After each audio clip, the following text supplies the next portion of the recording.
Sensors online. Weapons systems online. All functioning systems nominal.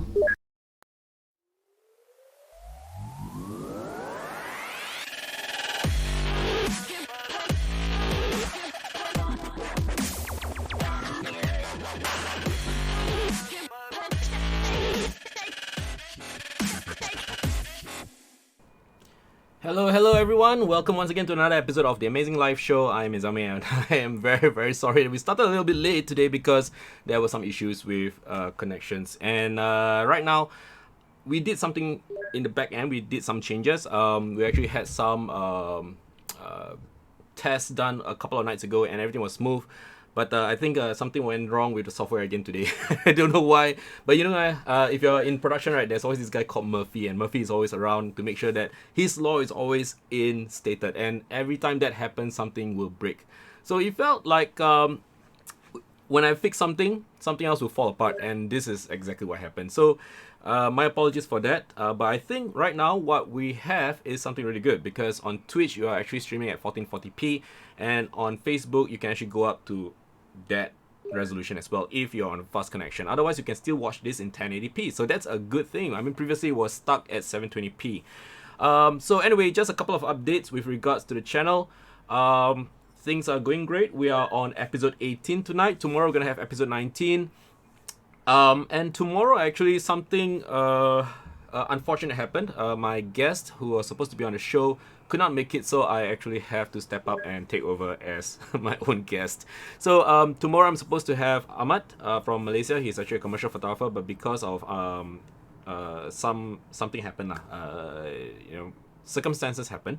I unfortunately had to postpone his episode. Okay, so both of us, we had a little chat, and most likely he has to go for something tomorrow, and it clashed. The schedule just couldn't match up, and he said that we'll revisit it another time. So that's what's gonna happen. But tomorrow, I think since I'm stepping up, I will do a special episode on a reaction to the current, or rather the latest updates to Capture One Pro 20, which was covered by Alexander Fleming as well as David Grover recently on YouTube. So this is something that I want to do. It's going to be like a chill out session, and we're just going to talk about Capture One all day tomorrow, I guess, at 5 p.m. Instead of our usual program. But anyway, more on that later. As always, I need to do a bit of a shout out to some of my own social media. So I'm just gonna get Jarvis to type it out. Okay, Jarvis is my bot, and for those of you who are watching on Facebook, you will not be able to see this, but I will just copy it down for you guys. So if you're watching on Twitch, actually Twitch is a lot better because 1440p is one thing. You get to interact with more stuff on Twitch. What do I mean by that? Well, if you go on Twitch, you'll find out lah. You can do cheers, you can do emotes and stuff like that. Facebook a little bit boring, but Facebook now, there's a little bit of change as well. My Facebook page has been upgraded to some video gaming content creator rank thing. So it's now part of this level up program. So if you guys want to buy like stars or whatever to show support for the channel, you can do that as well. For Twitch, of course, you can hit the follow button, which is somewhere here. I'm still trying to practice my location, but yeah, that's pretty much it. Anyway, yep, this is my website. You can take a look at it. I've already put up my link up on my live stream as well. Hi Ria, nice to see you here. Yeah, if you're watching right now, just say hi so I know you're here.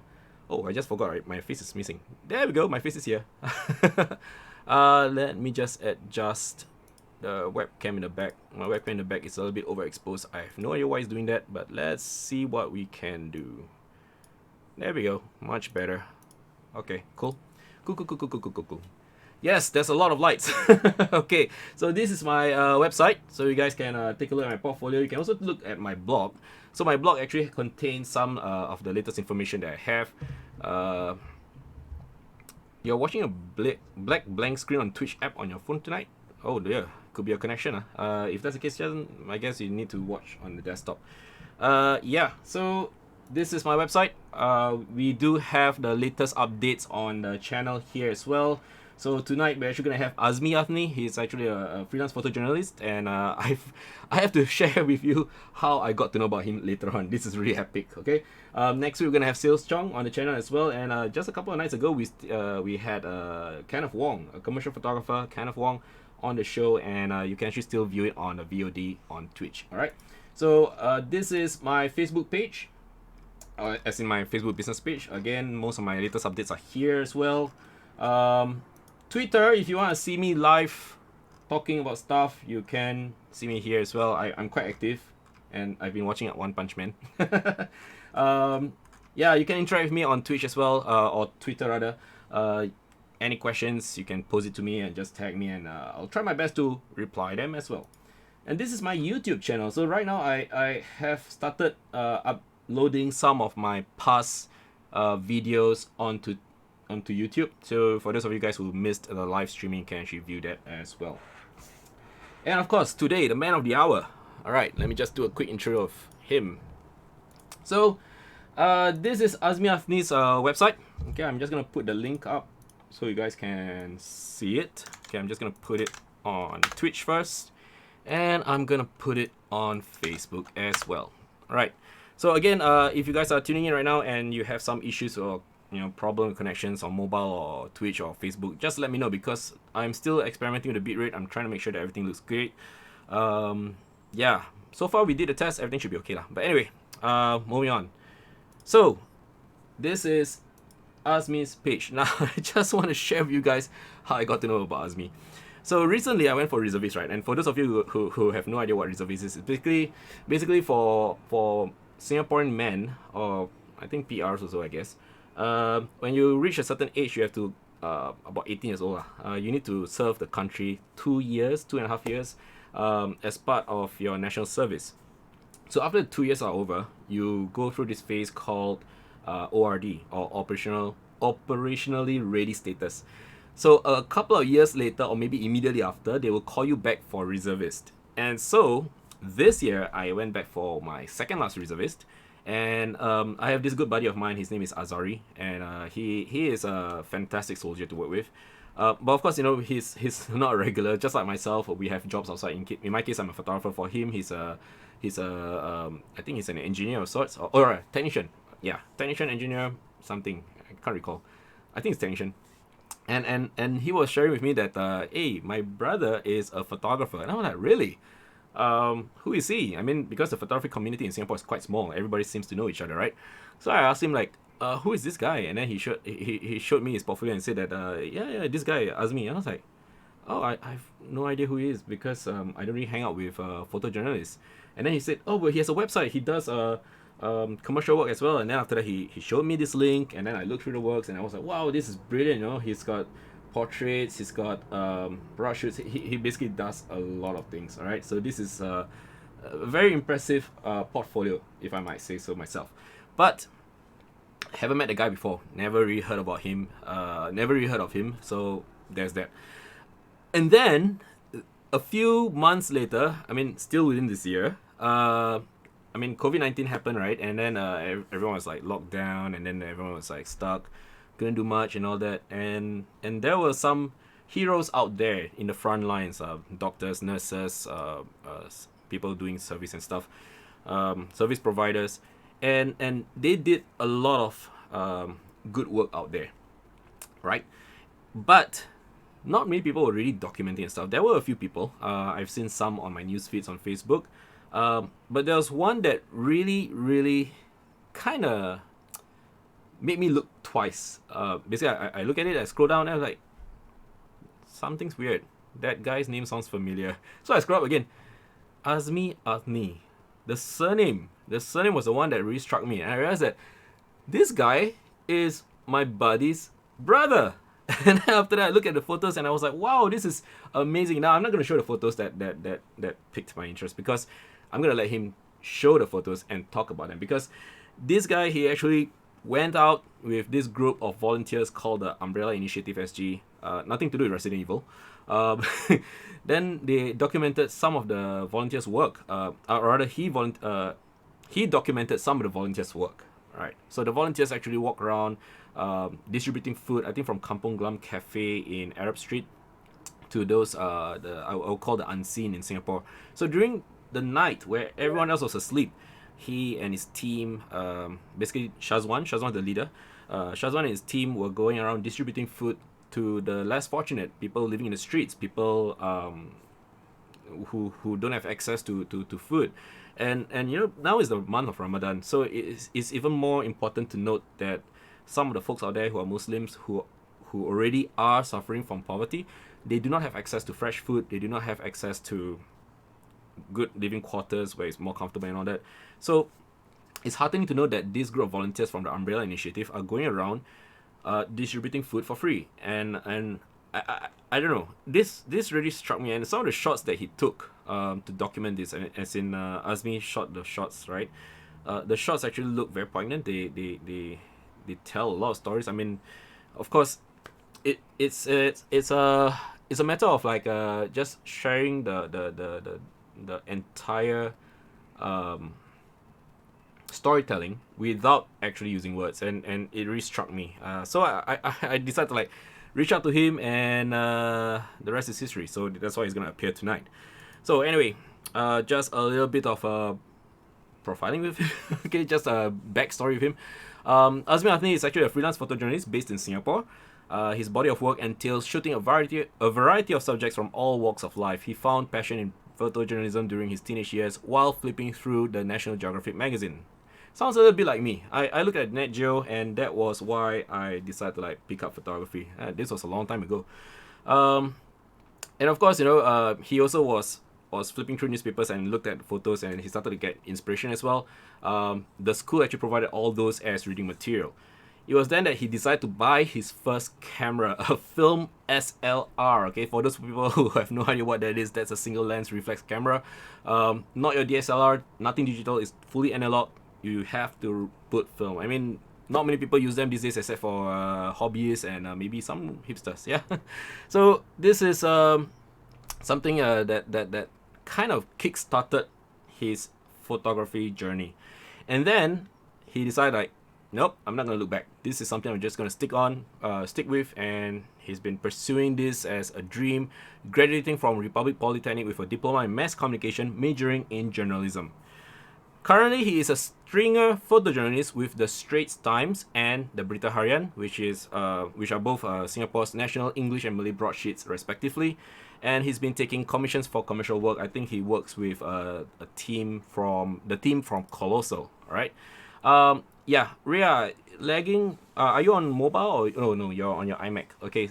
Occasionally, for those people on Facebook, you're wondering who am I talking to? I'm actually talking to those people on Twitch. So I'm actually streaming to two places. All right. Twitch as well as on Facebook. So if you guys are on Facebook, just say hi. If you're on Twitch, just say hi, so at least I know where you guys are from. Alright. For those on Facebook, if you can, just hit the share button. It's somewhere there. Alright. Oh wait, lower. Okay, just hit the share button and share the timeline so other people can see and stuff like that. Cutting in and out. Okay, let me just check my settings.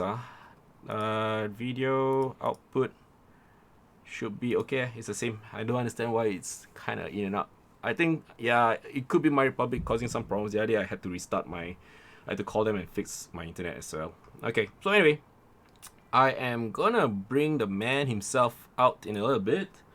Stand by. Okay, Azmi, are you ready? Just not first, because I haven't unmuted yet. You're still muted. Okay. Oh. Alright, you're live now, buddy. Hey, how are you? Hey, good, thanks. Good, how are you? I'm fine, thank you. Hey, thanks for coming onto the show, man. Okay, sorry about the delay. I was explaining to some of the folks online there is some issues, and I think okay, if Twitch is being a problem right now, guys, you can actually tune in on Facebook if you like, but otherwise it's okay lah. I will just cross-link both of you guys so you guys can see what's going on. Okay, Azmi, just give me a sec, because apparently there's some technical issues. Like I said, there's this guy called Murphy lah on the today's stream. Okay, for those of you on Twitch, if you want to, you can actually switch over to Facebook. Maybe it's a little bit unstable. These things happen lah. There's nothing much I can do. My StreamYard OBS still says everything is green, so I don't know. Could be connection issues. Alright, so anyway, Azmi, welcome once again to the show. I'm very, very delighted to have you on board.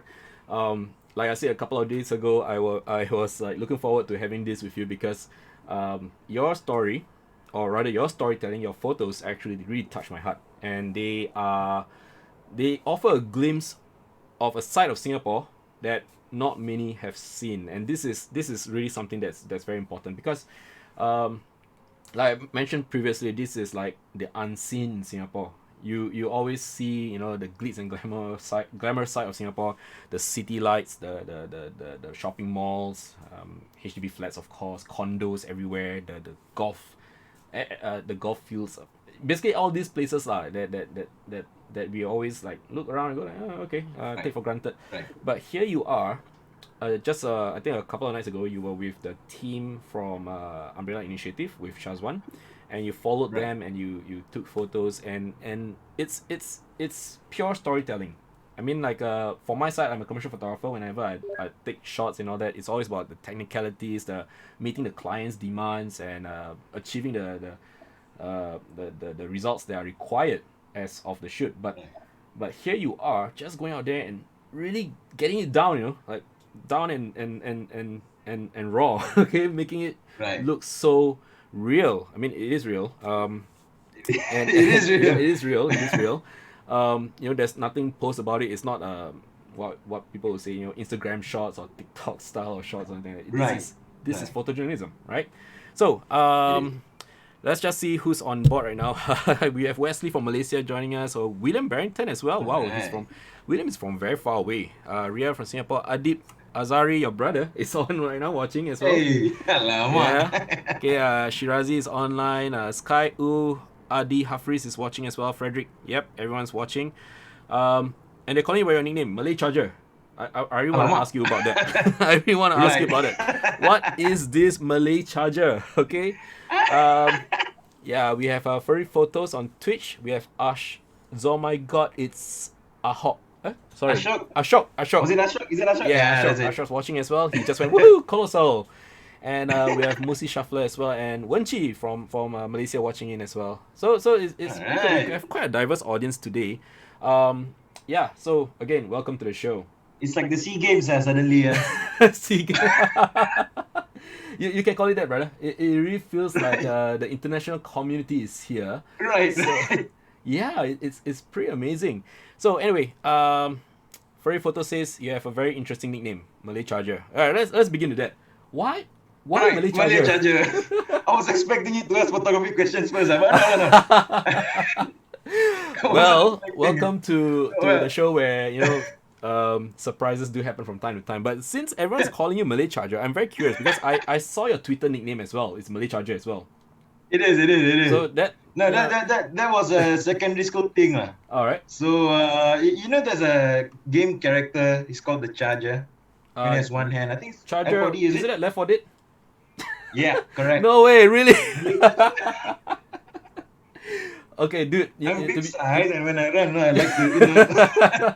Okay, to be help honest, people, right, when you say Malay Charger, I thought, you know, Right. because your brother plays soccer and or football, very Right, actively right, like that. right.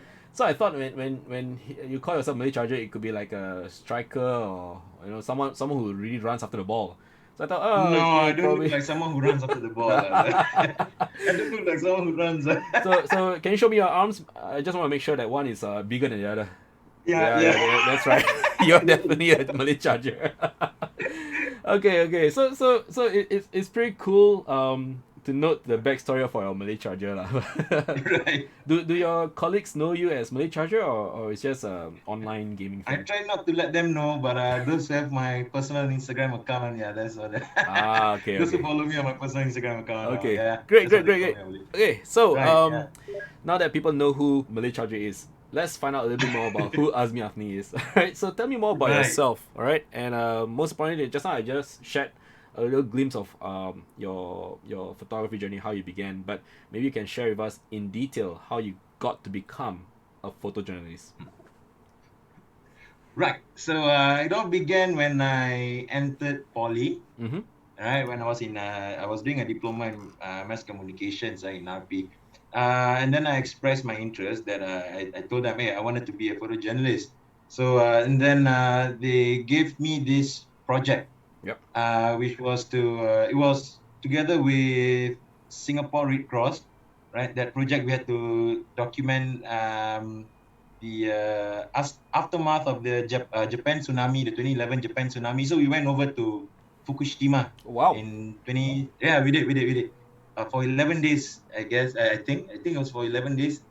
And we documented that, and then it was published, like, they had exhibitions and all, and then when that exhibition happened was just in time for internship, right? Mm-hmm. So then they my lecturers tried to link me up with the folks at Straits Times, and that's Awesome. where I eventually became an intern photojournalist for them, and then now I'm a stringer for them.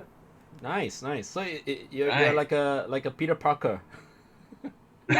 Yeah. I'm gonna call you Peter from now on. So that's another nickname for you, Malay Charger, Peter Parker, right? But yeah. Malaysia just sounds better, but it's okay. I'll take it, lah. Okay, Malay Charger it is then. Okay, Yeah. so Shirazi said that he edited a video for you guys. Is that true? With regards to your Japan trip, I think. That was it, lah. That was the video. That was the project we did, lah. Amazing. Shirazi is actually my Right. brother, so it's very I random know. Yeah. to see the world. You know, like everybody knows each other, and I know your brother, and you Right. know my brother, and now we know each other. So it's Correct. very interesting. We have some shoutouts here. Captain Zarf says, "Call also represent my bearded brother." All right. Awesome, awesome.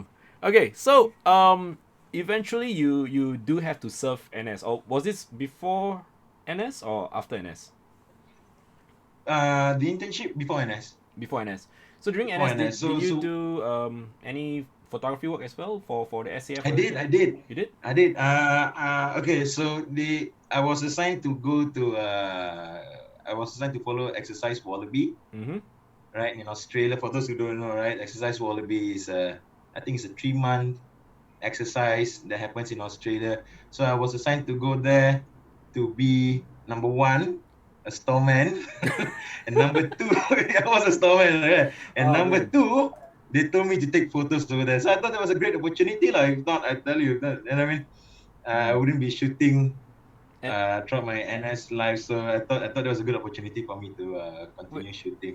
wait. So let me get Because this straight.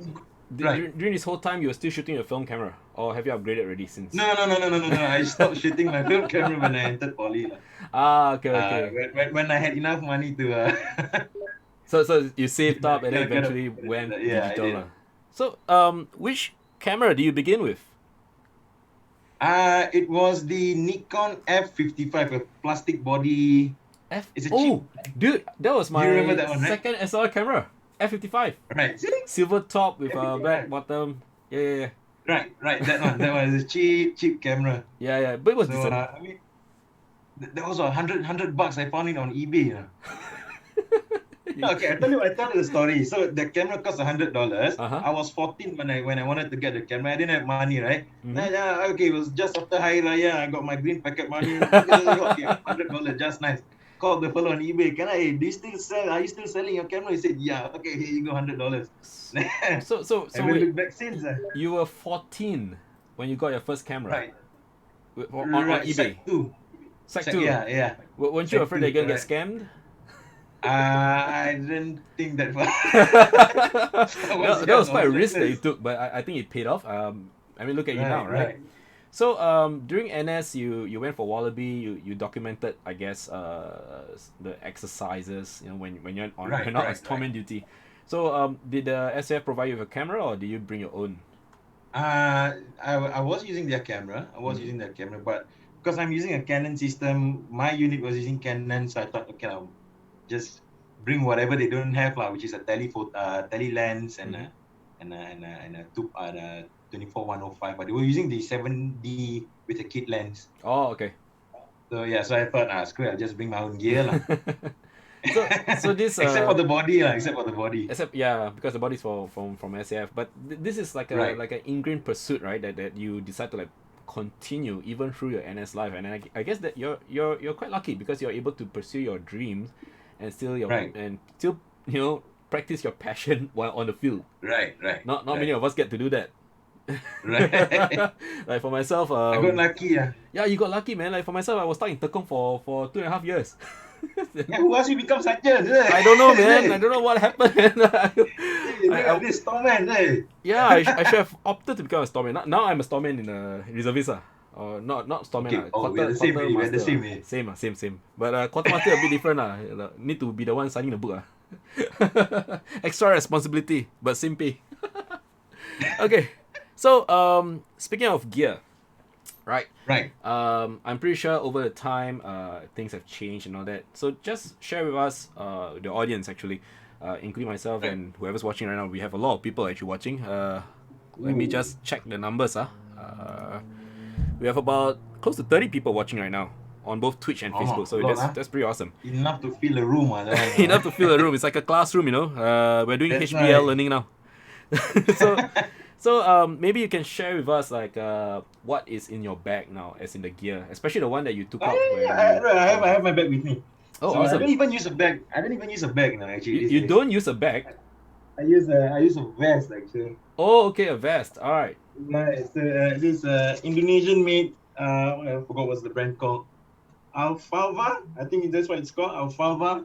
Alfava. Right, and yes, 3 pouches. Mhm. So like this is where I keep the small lens, Mhm. 35 mm, 72. Any prime lenses, 7200, and then the middle part should be where I put my towels lah, all those stuff lah. Okay. Batteries, SD cards, yeah. So And, what camera do you use now? Canon 6D with Canon a 34-105 f4. So most of the shots you see, the one that I shot for, which I'm gonna share later, Mhm. for the Umbrella Initiative, that was all shot on the Canon 6D with the 24-105. 24-105.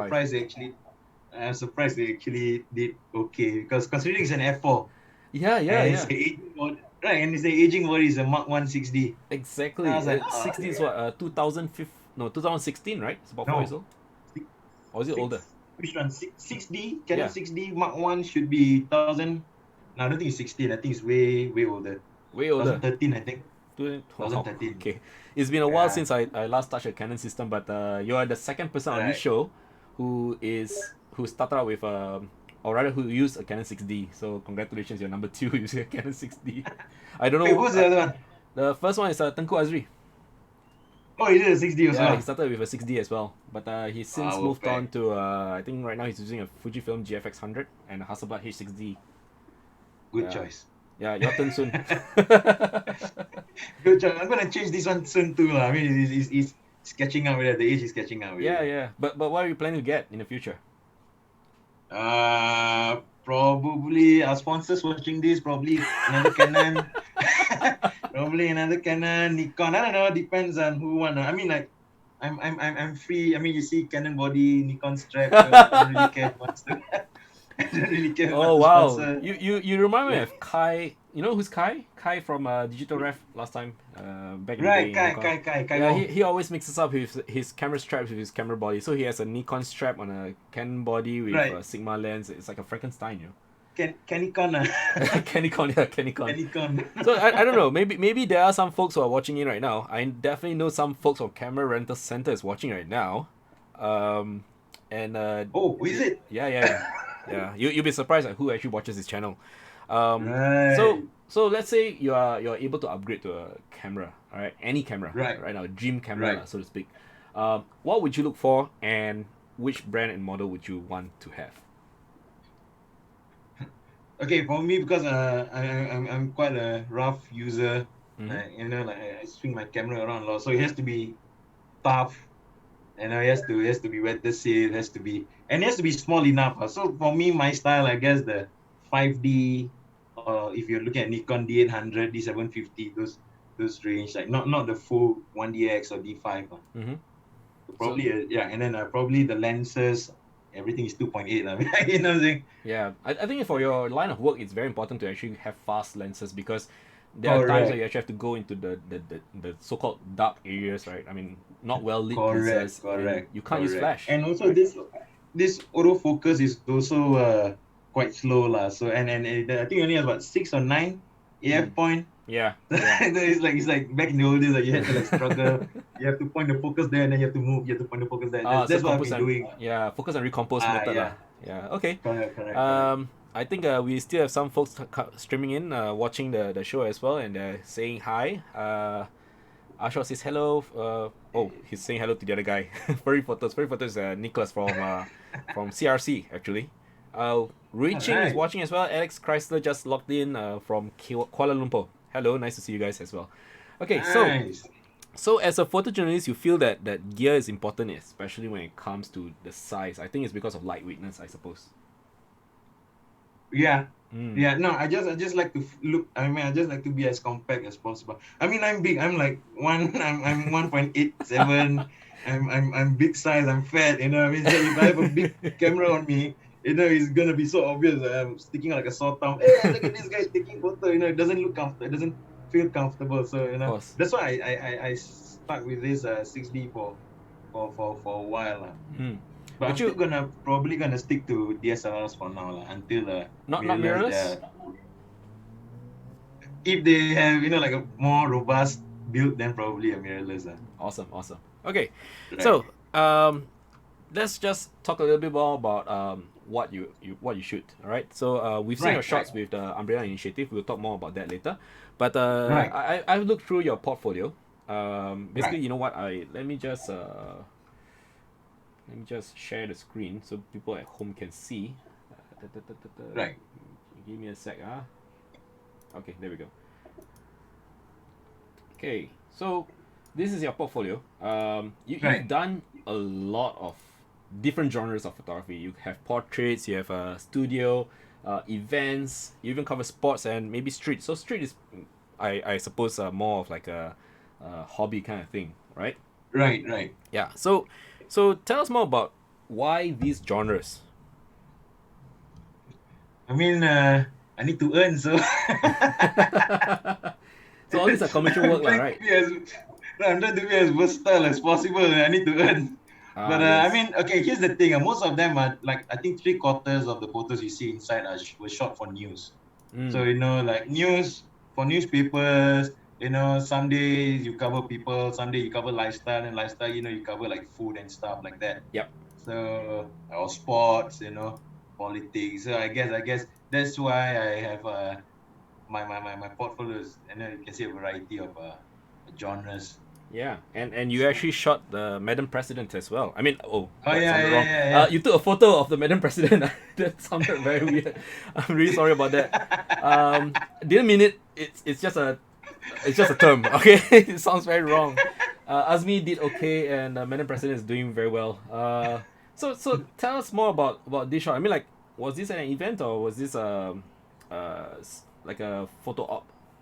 No, this was at an event. So Hmm. I think this one she was talking to the press. Right. There was a doorstop, right? So Channel News Asia was there, and if I could recall, I think the Chinese newspaper was there. So they Mhm. were doing a doorstop, and then she was looking. This was her doing the interview.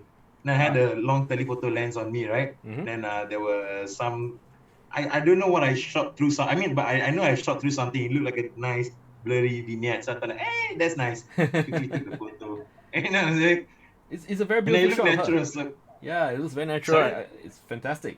This is great. Oh, cheers, thanks. Yeah. Okay, but this one here, I'm pretty sure he was there, and it was a Correct. photo op, I suppose. And, It and was. yeah, It was. this guy It came to was. my house before. Right. You know him, right? I know him. He's I know him. He's pretty cool. He's pretty cool. Yeah. he's cool. He's cool. Yep. But this shot, oh my God! I tell you, this was what 34 degrees, 35 degrees that day, Oh man. and because like, I want to separate him from the crowds, right? So I thought, okay, I'm gonna go low angle. I hope he's not watching this. I don't know, but his height. No, here's the thing. I mean, his height kind of blends in too much with the crowd, right? Oh yeah, yeah, of course. I was proning. It was short. It felt like NS lah. I was proning on the road. My camera was like, oh no, this one. Please, one time get the shot. So I So was like, you know what I mean? And then like, okay lah. Then eventually I managed to make him look taller than the crowd lah. that's okay. I mean, it is good. You actually managed to separate from the rest of the crowd. Right. Good enough for news lah actually. So this was actually for publication, I suppose. For Berita Harian. Brita Aryan. Okay, Right. so in a week, how often do you actually, back then before the COVID-19 struck, how Right. often do you actually shoot for publications in a week? Whoa, oh, like almost every day. Almost every day, right? I suppose so. Almost It's every crazy. day. Wow. But they're last minute calls more because it's news, right? Mm-hmm. Yeah, most of the time it's last minute calls. So like they can call me at 4 p.m. I mean I live in Toa Payoh, so they can call me 4 p.m. Can you go to, let's say, Arab Street? I need Yep. to be there at 4:45, 5 o'clock. Yep. So yeah. So like for me personally, I always keep my batteries charged, my cameras clean, because I know they're gonna call me anytime like that. But that's the fun of it. So That's why I prep myself every day. Yeah. so it's literally on standby lah. You're like anytime they can activate you and then you just have to Right, go out and right. I running. always, I always tell them I'm like I'm like their Grab service. Just call me and I'll come. Okay, so But so it's fun. It's fun. I love it. yeah, you can call yourself Grab Cam. I Yeah, Grab Cam, think we should work on that, huh? Yeah, you could. And to I make think things we better. should work on that lah. I won't capitalize it on it alone. We can. Yeah, Yeah. yeah. And you can or even call it there's the normal services, and then there's a premium Right. services, and the premium services Premium you can call it the Malay charger service. So I'll you be there in recharge. 15 minutes at those kind of service. Yeah, Huh? yeah. Okay, so now I'm looking at your studio lifestyle shots. Okay, all these foods. Right. So are these for publications Right. as well? This one was the food one was for menu. Oh, menu. Okay. Yeah, this is just three of the photos that I shot lah. But Yeah. this was for a menu at a cafe was for a pub, sorry, in what's that place called? Haji Lane. The Which Singapore one is that? Club they call. The Singapore Club. Oh, okay, okay. I think Right. I've So eaten there before. someone knew it's always the case, like someone knew someone inside, and then Mhm. they like, do you need a photographer? I know someone. Then they called me. I think this shoot we spent near about 2.5 days Yep. shooting this, right? Preparation and this one was for This one was for this company I work for Mm. before I enlisted. Yeah. They were based in Marina Bay Sands. They had a studio in Marina Bay Sands, in one of their shops lah. Oh wow. Okay.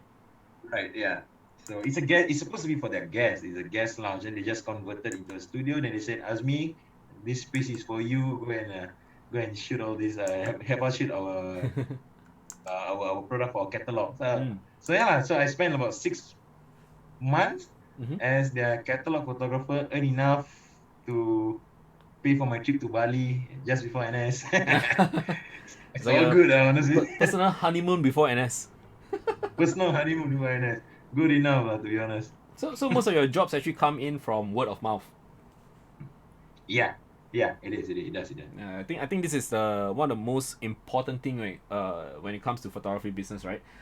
It's actually to go out there and have your name out, have a good reputation, and be known amongst people for Right. being an Right. effective shooter or photographer, being able Right. to solve problems and all that. And people who generally like working with you will definitely recommend you to someone else. Right. Yeah. Correct. Okay, correct, so correct. let's go on to the next one, and I suppose I'm actually leading you up to how you actually got to become part of Colossal as well. I see. Yeah. Okay. So I know Colossal is a wedding photography outfit as well as they do events coverage, and I think now they I have think the they started out as a nightlife. They started out as nightlife photographers, I think. yeah they did Right. they did. They I mean, 13 years they've been doing that, and then slowly they expand into wedding. Mm-hmm. And then where I'm at, Yep. I'm shooting for another branch of theirs, quite new. It's Right. called the Colossal Pro. I mean, we'll get into that later lah. But So- it's for Colossal Pro. I shoot commercial stuff for them lah. Sounds like an Apple product. Right. Right. There's the normal version, and then there's the Pro version, which is like a This step is the up. Pro version. Yeah, that's awesome. Anyway, for those The of you, Pro version, my face. hey, but it's okay, handsome is forever. So okay. Anyway, shout out to, I think a lot of the Colossal guys are watching right now. So shout out to you guys, Right. especially to Afi Right. Omar. If you're watching, say hi. Afiq So Umar. yeah, I know Afiq is Sayang. the he's the team captain. Right, Yeah. correct. So okay. So how do you get involved with them? Colossal. Yeah, Colossal. Okay. Okay, by the way, watching this, I might look old. I'm just 24 this year. So I just came out from the army last year, right? Last year, October. Yep. And then in November, I don't know, Ashok is watching this. Ashok posted on his Insta story. He said Colossal is hiring. Ashok is also a photographer from Colossal. Yep. He said that the Colossal team is looking for wedding photographers. Then I thought, hey, never mind, I just come out from army, don't have full-time job, just try lah. Yeah. And then I got I got in. Long Oh, story short, I got in. But awesome. I haven't been shooting. Yeah, I haven't been shooting much for them because most of the time I've been shooting for news. Right. But of course, really looking forward to shooting for them Captain Saf says, more. don't bluff, you're not 23, you're 32. 24, Oh, 24, 24, 24, 24. to be honest, bro, I still can't believe you're the younger brother of Azari. I thought you're the Azali, older right. brother. It's quite amazing. It's quite amazing. So the rest is history lah. Basically, you're part of the team, and that's how things just roll. Right. So Correct. wait, you were Since from Republic December. Poly. So this shot was this during your Republic Poly days? Right. This was before I went to Japan, before I went to Straits Times, before I joined Colossal. This was me. This was me as a student photographer lah. Right. And I guess that was the best time to learn, right? Because It is. It was. as a student photographer, do you feel that you have more opportunities to make mistakes and learn from them, as opposed to now being a professional? Correct. It's Even as still an controlled. intern, I did a lot of mistakes. Uh-huh. So, but I mean, when I was an intern at Straits Times, the ones teaching you have been shooting for what 10, 20 years. Yep. Even those who were shooting for 5 years, so they definitely shot more photos than I did. Yeah. So, you know what I'm saying? So it was good. I kept doing mistakes. I kept getting funny responses, but it's all good. It's all good. Oh, fantastic. Right. Okay, so just let me stop share for a bit. Okay, Right. so there we go. Now you're bigger again, larger than life. Right. Okay, so what kind of genre of photography that you have not tried yet but you really want to try, if you are given a chance? Two. All right. Automotive and underwater. These two. You can combine them by sinking a car in the sea and after that taking a photo of it. I was thinking of that also when I said that. So automotive I was is thinking something of that you that want to try. also. Sorry? Automotive photography is something that you really want to try. Yeah, the only but I mean I don't have a driver's license. That's what's stopping me for now. You don't need to drive. But You just need definitely to take a photo of the I car. could always ask someone to drive for me, right? Yeah. Exactly. So why But automotive? no, I love cars. That's why. That's just passion, right? Is it okay? So before photography happened, I love cars. I like cars. I'm the typical boy, sheer engine. Vroom, vroom, vroom, vroom. Wow, look at that car. Look at that beautiful car. I could identify cars and stuff. Then photography came. I sort of forgotten about my interest with cars. And then after that, now that I'm like at this stage, I was like, hey, yeah, shit, I should have tried automotive photography. I should have done automotive photography just for fun or something. And the other one is First underwater. Right, underwater. I don't know. It looks interesting. So underwater is in what? Shooting the I almost said seafood. Underwater life. Underwater life and or even like maybe have you seen those I forgot who's the photographer he did the portrait underwater. Benjamin Von all Wong? those. Mon Wong. Yeah, He one of my did good buddies. Mon Wong, my friend, Mon Wong. Yeah, have you met him before? No, I have not. I know you met him before. Right? I worked with him before, man. Yeah. Then this is like a Correct. shout out to him, man. See? Yeah, correct. Yeah, every time he comes to Singapore, I always make a point to power work with him. Yeah, it's really awesome. Right. Do you know that shoot that he did in Bali, the one underwater? Right. It was just crazy because one of my other friends, the one in charge of the behind the scenes photography and videography. So Right. if you can, try not to follow this path because it's insane. Ben was in Bali for a short holiday with his parents, and then a couple of days later he went for his first ever scuba dive. Right. First ever. Then after that he told himself, okay, I want to do a shoot. After that he just got his certification to dive by himself, and then called people in from overseas, and then they came in and then just did an underwater shoot there and then within the same week. Yeah, it's just crazy. You to have that kind of reckless, craziness, man. man. I like I love it too. I love it too. If you No, I ever, love it.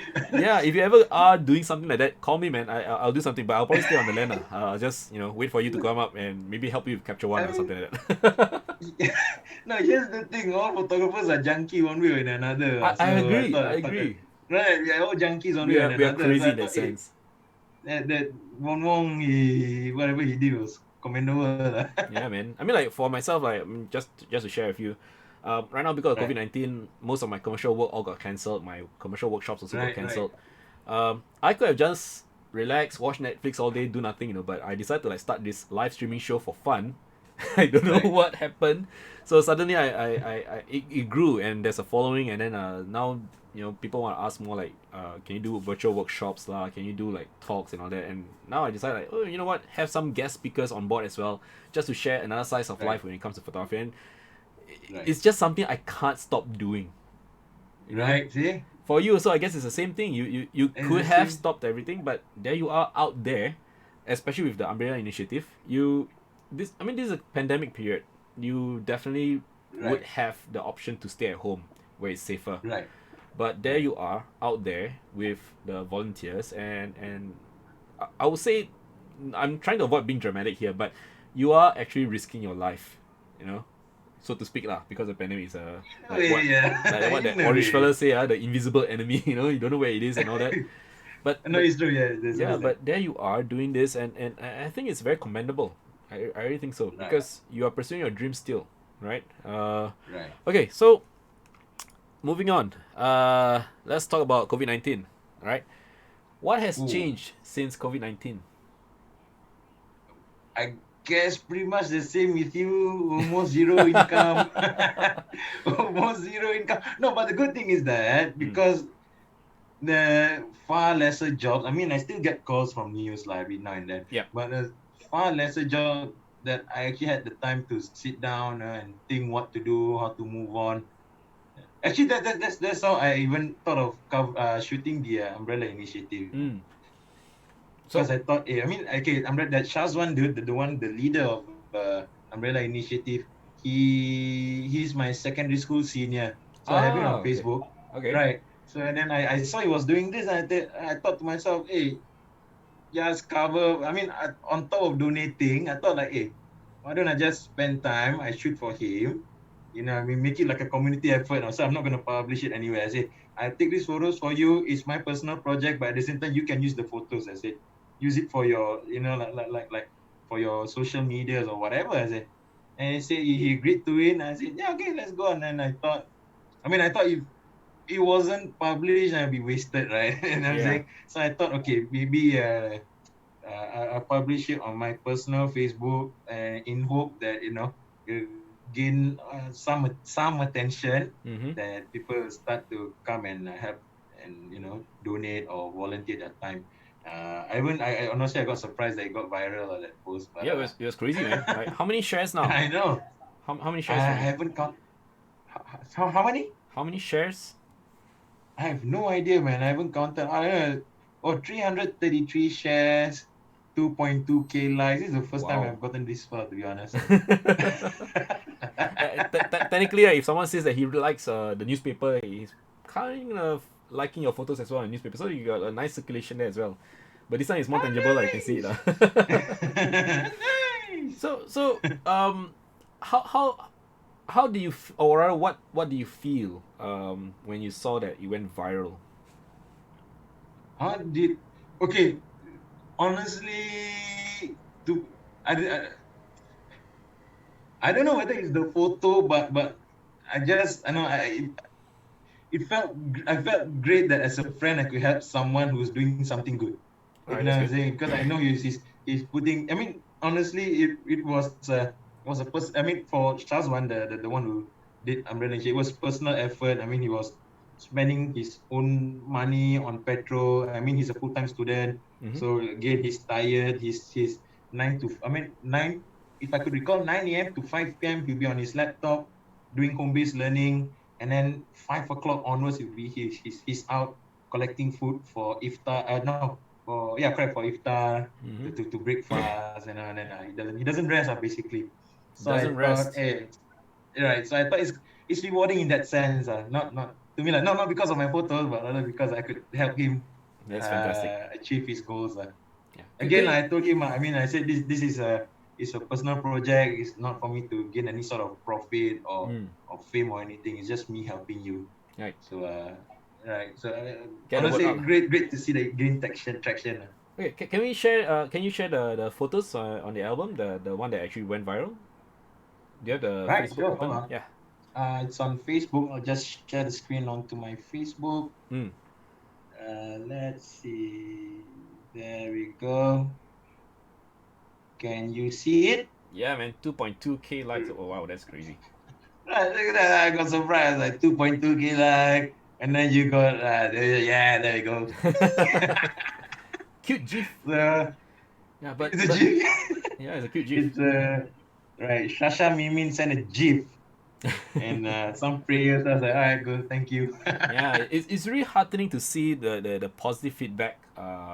You know that comes along with the photos, and and among these photos, right? To be honest, right, it really tells the struggle that Shazwan and his team had to go through, you know, to help those who are Right. actually struggling in society. Correct. Looking at the time that he actually has to breakfast or have breakfast himself, Correct. it's Correct. insane. And now that you shared with me that his schedule in a day, that's just Right. insane, you know. Correct. So yeah. Correct. So I don't know, touching Mm-hmm. in some sorts. But actually, it was okay. It was this photo. There was this scene. The one that caught me because I always wondered. I thought, hey, I thought Shazwan, you're on your bike. Do you go home to have your sahur, your pre-dawn meal? Or he said, no. Normally, I don't have enough time, so I'll just eat by the roadside. So this was Oh man. right behind Siaim food court. I thought this was quite an impactful photo, lah. So Yes, yes. So maybe for the benefit of the audience at home, when you shoot all these photos, right, in the entire album, what was the thought right. process? Okay. I mean, like, what was there Thought like a process. storytelling in mind, or was there a Yeah. Okay. flow? So Mm. I try to keep in mind that it has to flow. The story, the photos has to flow because this is what I'm doing is a series. I'm documenting his journey, so it doesn't, like it shouldn't be like a one-off photo. Like it should like one photo should link to the other, should link to the other in some Mm. source. So Yep. that's why. But then again, yeah. Then again, I thought it can still be improved lah. Maybe cropping or choice of photos or even shot sizes because I just realized I don't have any close-ups. But usually I try to keep that in mind, like different shot sizes. But But I when you thought shot these, right, were there any like difficulties, or like maybe people hear the shutter click and they go like, "Hey, don't take photo," anything like that? okay, I I had to bear that in mind. Bear Mm-hmm. that in mind. So Yeah. when I shot my camera is always on silent shutter, Mm-hmm. and I try to keep myself a distance away from him. Right. So what happened was I followed him for 2 days. The first day was like a test round just to see, just to observe what he's doing, get some test shots. Yep. Then the following day is when I get the shots that I want. Like for example, this one you see over here. This gentleman always sleeps at the same spot. He Mm-hmm. said. So the following day, okay, this was on a Sunday. I followed him on a Saturday. On a Mm-hmm. Sunday when I followed him, he was still laying down the same position. So I already positioned myself like where you see the camera angle is, Right. and as I so I try not to intrude. In fact, I never intrude. I try to stay as far away as possible from him. Mm-hmm. Say not to disturb the people he's helping, the homeless, Mm-hmm. but also just not to interfere with the what do you call it, like The the privacy flow of also. the story. So I just wanna distort reality. Mm. Telling it as it is, Right. basically, as Telling a it as it is, photojournalist. yeah. So having said that, I mean, as a photojournalist, just now you mentioned about cropping and all that. Right. Do you find that this entire series works best? I mean, like, okay, let's just backtrack a bit. There was one photo that to the right, one more. Yeah, this one. Like a Okay, yeah. yeah. So when I if I were to look at this shot here and discuss it from a very technical point of view or perspective, you know, people will say Right, things right, like, it's not in focus, it's right, right, slanted, right, you right. know, and all that. But you still publish his photo anyway. Maybe you could share a little bit about this thought process behind this shot here. To be honest, an accidental shot. But then again, what Shazwan kept telling me was, I want anonymity. You Hmm. know what I mean? I don't want their faces to be seen as far as possible. If you can try to make them blur, and then I thought, it wouldn't be nice if I pixelate their face. It means doesn't show that I put in effort to to figure, Yeah. photography wise, how do I go about this? So I thought, yeah, something like this would be fine. Hmm. And then you see there's the one, two, three, one on the ground, one of them he's holding, and then a few more packets. Yeah. So I thought, okay, lah, it does actually tell a story. So I just screw it, just use it. Mm. But to be honest, you know, like I said just now, from a technical point of view, this is something that we can talk about. But from a storytelling Yeah, perspective, I feel this is very impactful. right. Yeah. From technical, yeah, you're right. From technical point of view, I mean, if this was a standalone photo, Mm-hmm. I would scold myself. You know what I'm saying? Yeah. If Yeah. this is a technical photo, I was like, you first time use camera, you know what I'm saying? I'll scold Yeah. myself. That's You right. don't know how to use camera, huh? You this kind of photo, so you send this kind of stuff. But because I thought, like you said, there's a story, I thought there's a flow. Yeah. And it looks gritty, lah, to be honest, lah. Yeah. Yeah. It does. It does. It does. You know, Like I even said. even the focus at the back shows him lying down, then you Mm. see the wet ground. Because it was raining that morning. Yep. So I thought, it kind of looked gritty, kind of show the ambience that I really wanted to show. Yeah. Exactly. The, Okay, just 1 second.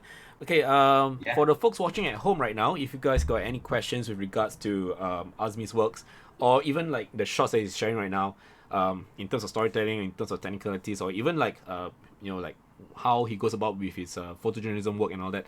If you have any of these questions, feel free to just post them inside the chat box, and I will tend to them. Or rather, I'll post them to Azmi as well. Feel free to just go crazy with the questions, all right? But don't ask for personal things like why you never shave your beard, that kind of thing, lah. Right? So I would like to see more people share, and right now I'm looking at the chat box. There are some people stating feedback as well. Yon said cannot choose any lower resolution other than 1440 today. No other option. Twitch feed lags behind Facebook feed, which has a lower resolution but less buffering. Okay, if that happens, then yeah, I'll take a look into that. Check out the back end, because this shouldn't be happening. Maybe I'll have to lower the beat rate. Zik, welcome to the show. It's okay. Better late than never. All right. Furry Photo says, so choosing the frame to hide the faces if you can. Yes, I think what Azmi has done is that he actually picks the shots where anonymity is still assured, but still able to tell the story, and he did it very well, making it look very effortless as well. Asha actually asks, Azmi, what was the best assignment you ever did? And I think it's just best overall. wow, crap. Best assignment. Yeah. Oh crap! I can't Too many. think of one right now, man. I mean, you must Okay. understand this. We shoot almost everything every day. What's the Maybe if you best can't answer assignment? that I now, guess. yeah, you can hold it for a while, internalize it, then Yeah. maybe we can revisit this question again later. No, No but problem. I think I know. I think I know it already. Yeah. Oh, okay. I can answer. Yeah, I can answer that question. And I can. I think the best assignment was the one I shared with you earlier. Mm. The Japan trip. Because that Yeah. kind of kick started my photography career. Ah. Is it right before? I mean, right after that, I joined Straits Times as a photojournalist, which has been my dream. So, Mm-hmm. and then like for that trip, I mean, yeah, we're going to Japan, man. That's the Yeah. first time to Japan. So I was like, Yeah. yeah, it's fully paid for. I was like, oh, all right, that's cool. So Japan's like I thought that was best. it's just a amazing place to be in, and to actually work there, I Right, think it's something else. Okay, so right. let's look at this shot here at North Bridge Road Market and Food Center. Correct, correct. You know, Singapore is actually known for being an affluent country where everyone lives in a house. Okay, not everyone, but it's supposedly like a Majority. yeah, Wait, I can see your Microsoft Word. Alamak. Eh. Yeah. Okay, yeah. Did you share just the screen or just the browser? Best to check. Uh, I guess it's just the screen. I think I click browser lah, bro. You should click Can I browser, wait? man. Should I stop sharing? You guys Yeah, see yeah, my yeah, face yeah. You can first, do that. right? You can do that. Because I Hello, don't want your guys. private stuff to be out there and yeah, not yeah, it's too No, risky. Okay, but while you're sorting that out, Captain Zarf asks, who would be your dream photographer to work with? ooh, too many. Too many. Oh, crap. Shit. I don't know, man. Like I draw influence from so many people. Again, it's out. I draw influence from. Wait, can you see anything Nope. other than my Facebook? Nah, it's just a No, Facebook right? now. Yep. Alright, cool. So like I draw too many I draw too much influence from different sort of photographers. So I don't know. I can't pick one. I don't know. Michael Yamashita, Mm, Steve McCurry. I don't know. I said there's too many to name. too many to There's name. too many to name. I swear to God, there's too many to name. Yeah. Okay, so let's look at this photo again. Because Right. like I said, Oops. Singapore got so many initiatives and things like that. But I guess people do fall through the cracks, and this picture pretty much speaks volumes about that. Um, Right. this was taken at what time roughly?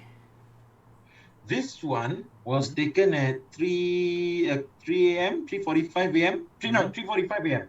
3:45 This one a.m. was at Wow. 3. Sorry, no, 3:30. 3:30 a.m. And these folks are just sleeping, resting Right. in the rough. But Right. but I'm pretty sure that I'm trying to be as sensitive as I can here. Right. I'm pretty sure that in these locations there are more than just one race. There's people of different cultural backgrounds and all that, right? Everyone. Yeah. So am I right Yeah. to say that Shazwan actually distributes the food not just to Malay Muslims during the The Muslim Ramadan, but communities. No, in fact, like you see on this in this photo in particular, why I mm, chose this was because I mean you can't really see it, mm-hmm, but this man here, this man here, this man here, lying down there, they're all non-Malay Muslims, so mm. they're not fasting. But again, he extends his help to everyone, lah. Oh, that's amazing. That's amazing. Right, Yeah. right. Because I thought that he would just distribute the food to those who might be fasting No, for the month, but no. he's So open to all. what happens is that people will call him and refer him to these places. It's like, hey Shazwan, can you go to North Bridge Road? No, sorry, North Bridge Road. For these places, he went on the ground 2 days before Ramadan to see how many homeless people were there, how many rough sleepers were there, Wow. and he did a head count from far. He did a head count, and then if I could recall properly, actually went to ask some of them if they have any dietary preferences, because I know he Oh, said he some did of them that. couldn't eat. Yeah, he Wow. couldn't. Some of them couldn't eat solid food, and Yeah. yeah. I mean, he's a nursing student, so he's very particular about all this. Right. So this actually Right. adds on to that personal touch. It does. It does. Yeah. It's It it's, does it's because amazing. he's a nursing student. In fact, while I was with him, Mm-hmm. we had someone. I mean, he was answering a call from a donor who wanted to donate food, Right. and he was telling her, can you ensure that number one, the food comes from a licensed kitchen, number two, it has to be a balanced meal, which is I think in like dietary, Mm. I don't know, the is what 60% carbo, how many percent The fiber, the how many percent basically a protein, nutritional meal lah, a complete nutritional meal. nutrition. Yeah, Oh, it has to that's be. Yeah, it has to go to that extent. If they have diabetes or gout, because like some of wow. them wanted to donate bananas, and then Mm. it's like, if right, like some of these people, they have diabetes, they can't have bananas, and stuff like that. Like it's to that extent. That's So amazing because you know when right. when you look at this photo, I can't really tell what's inside the plastic bags. But And he actually that's makes one the photo I missed out. I oh, shouldn't throw myself under the bus, lah, but but no, but now that you shared this actually takes the right, the photo to the next level because um it just goes to show the amount of care that he puts Right. in, not just giving food away just like that, but literally making sure that each individual that he's trying to help, it's Right. it's how to say, catered to, their needs are catered to, you know. Right. Right. I think Right. that's really an amazing thing. It's a very human thing to do. Yeah, if you didn't tell me, I wouldn't have known. That's just Right. amazing. So Shazwan works with a team of volunteers. How many volunteers around does he I have mean, he at one just time? formed the team of volunteers. Before all this, he was doing it alone Wow. until right, and then he said, I think things got a little out of hand because he got way too many referrals. And he couldn't keep up with calls, and also I think he had about 8 of his closest friends working with him. They manage all the administration while Shazwan himself will do the delivery. And Yep. then delivery wise, he has an own team of volunteers to help deliver the food. These are just everyday Singaporeans, just trying to Make a help difference, yeah. make this thing work. And I was like, okay, it's cool. It's a community effort. Definitely more You don't have impactful than, you don't have companies or governments yeah, trying to exactly. tell. Like Yeah. it's a personal, it's a community. It's like kampung spirit. This is Kampung basically spirit, this is exactly. And yeah. and This is it. and these actions actually provide a proper positive actual impact as opposed to just singing Right. outside the window at 8 p.m. Singing home truly, that doesn't solve anything, but you guys actually That went doesn't down do and, anything. That's yeah, why. And in that's fact, amazing. uh, Shazam maintains that uh, he because apparently he found out that more and more people are doing whatever he's doing, and he's like, hey, that's good. He's like, okay, at least now we're creating an impact. Then now Singaporeans are suddenly more and more Singaporeans are interested in trying to do all this kind of Yeah. work, volunteer like on their own accord, like without government or companies telling them. So he's like, okay, it's good, it's a personal effort, lah. Yeah.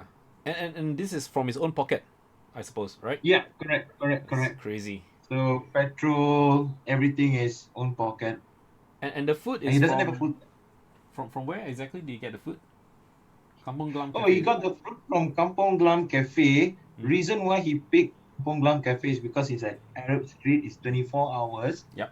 and it's central, lah. So he said Oh, you have they Kampong have Glam Cafe easier is 24 hours.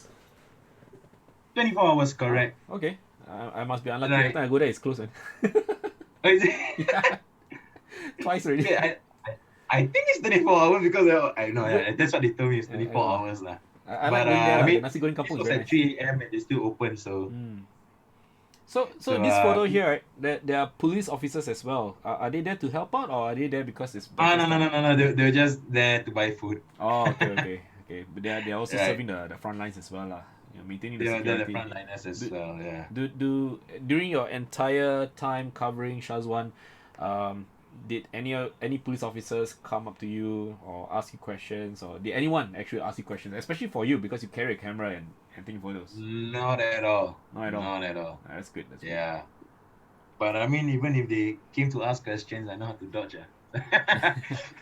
I mean, like, okay, let's say for example, in a situation where you're caught by a member of the public, and you know how people can be very capable and all that lah. Busybody, Right.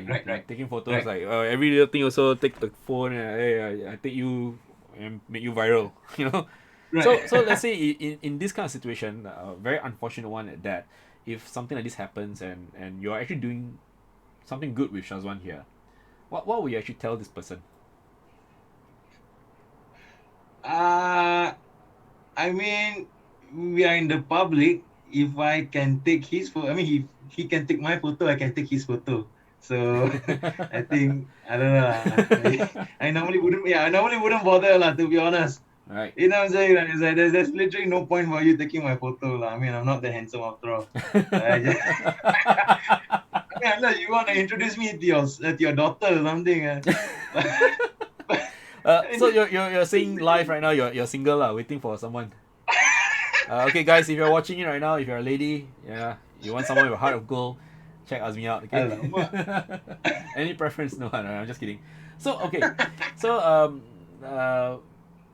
let's say for example on your daily work as a photojournalist and you actually Right. cover events and all that, do you run into any problems at all with members of the public? Uh, I run into no, not usually with public, but normally with the authorities lah, or like Oh, okay. security guards. Not really police, but not like security guards. Normally security guards lah, because like sometimes you go into like CBD area, then with your long lens, because sometimes I don't bother changing my lens, right? Because Yeah. in a day I could cover like 3 events in a day, so I have my 70-200 with me, and then my vest, and then with all this, kind Mm. of look, kind of give them a certain image like what is this dude loitering around. Actually, I'm waiting to go upstairs, but Right. the PR person, yeah, I was waiting for the PR person. Didn't answer my call or something, so I just waited. Those kind of stuff, like, or even shooting in MRT stations, Oh in yes. MRT, right? Like you can't really shoot. But again, gray area because tourists can take photo inside MRT, photographers cannot. You know what I'm saying? There's always that gray area, lah. So Yeah. I mean, for after a while, you know how to work around it.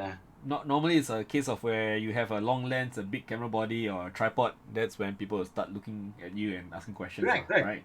Actually, you don't have to, man. Like, Yeah. even this is considered big Oh, really? for That's how them. it is It now. doesn't look touristy for them. It's basic 6D. I mean, it looks like a rich tourist camera, right? But I, it's very basic, right? Yeah, it's like, quite funny when you mentioned the size, right? Okay, just to sidetrack a bit. This happened to me in the right, CBD area. Um, I had two cameras with me. So one of them I right, think was a Sony A7R2 with 2470 GM. So it's the same right, size as a 6D lah, basically. right, So I was walking around with it. Then the security guy actually stopped me and said that, oh, you cannot take photos here. Okay lah. right. See? So I kept the camera. Then after that I took out Right. the Phase One, which is a medium format camera, because I was back then I was working for Phase One. I had to take some sample shots lah. I wasn't Right, even shooting yet, and then he walked up to me and he right. asked, "What's that?" Camera. Oh, okay, good. Yeah, and then I asked him, "So can I shoot again?" Yeah, yeah, yeah, you can do whatever you want. I was like, "What?" This camera is even Yeah, bigger. it gets really so confusing so sometimes. yeah, sometimes like what you said, the gray area, right? It's Right, so broad, but it just goes to show that some people they just don't understand what's going on, especially security guard. And I try, okay lah, maybe for you also same thing. We probably try not to make them land in trouble, so we just right, walk right, away lah. correct. Because we do hear of horror stories where photographers actually fight back. Yeah.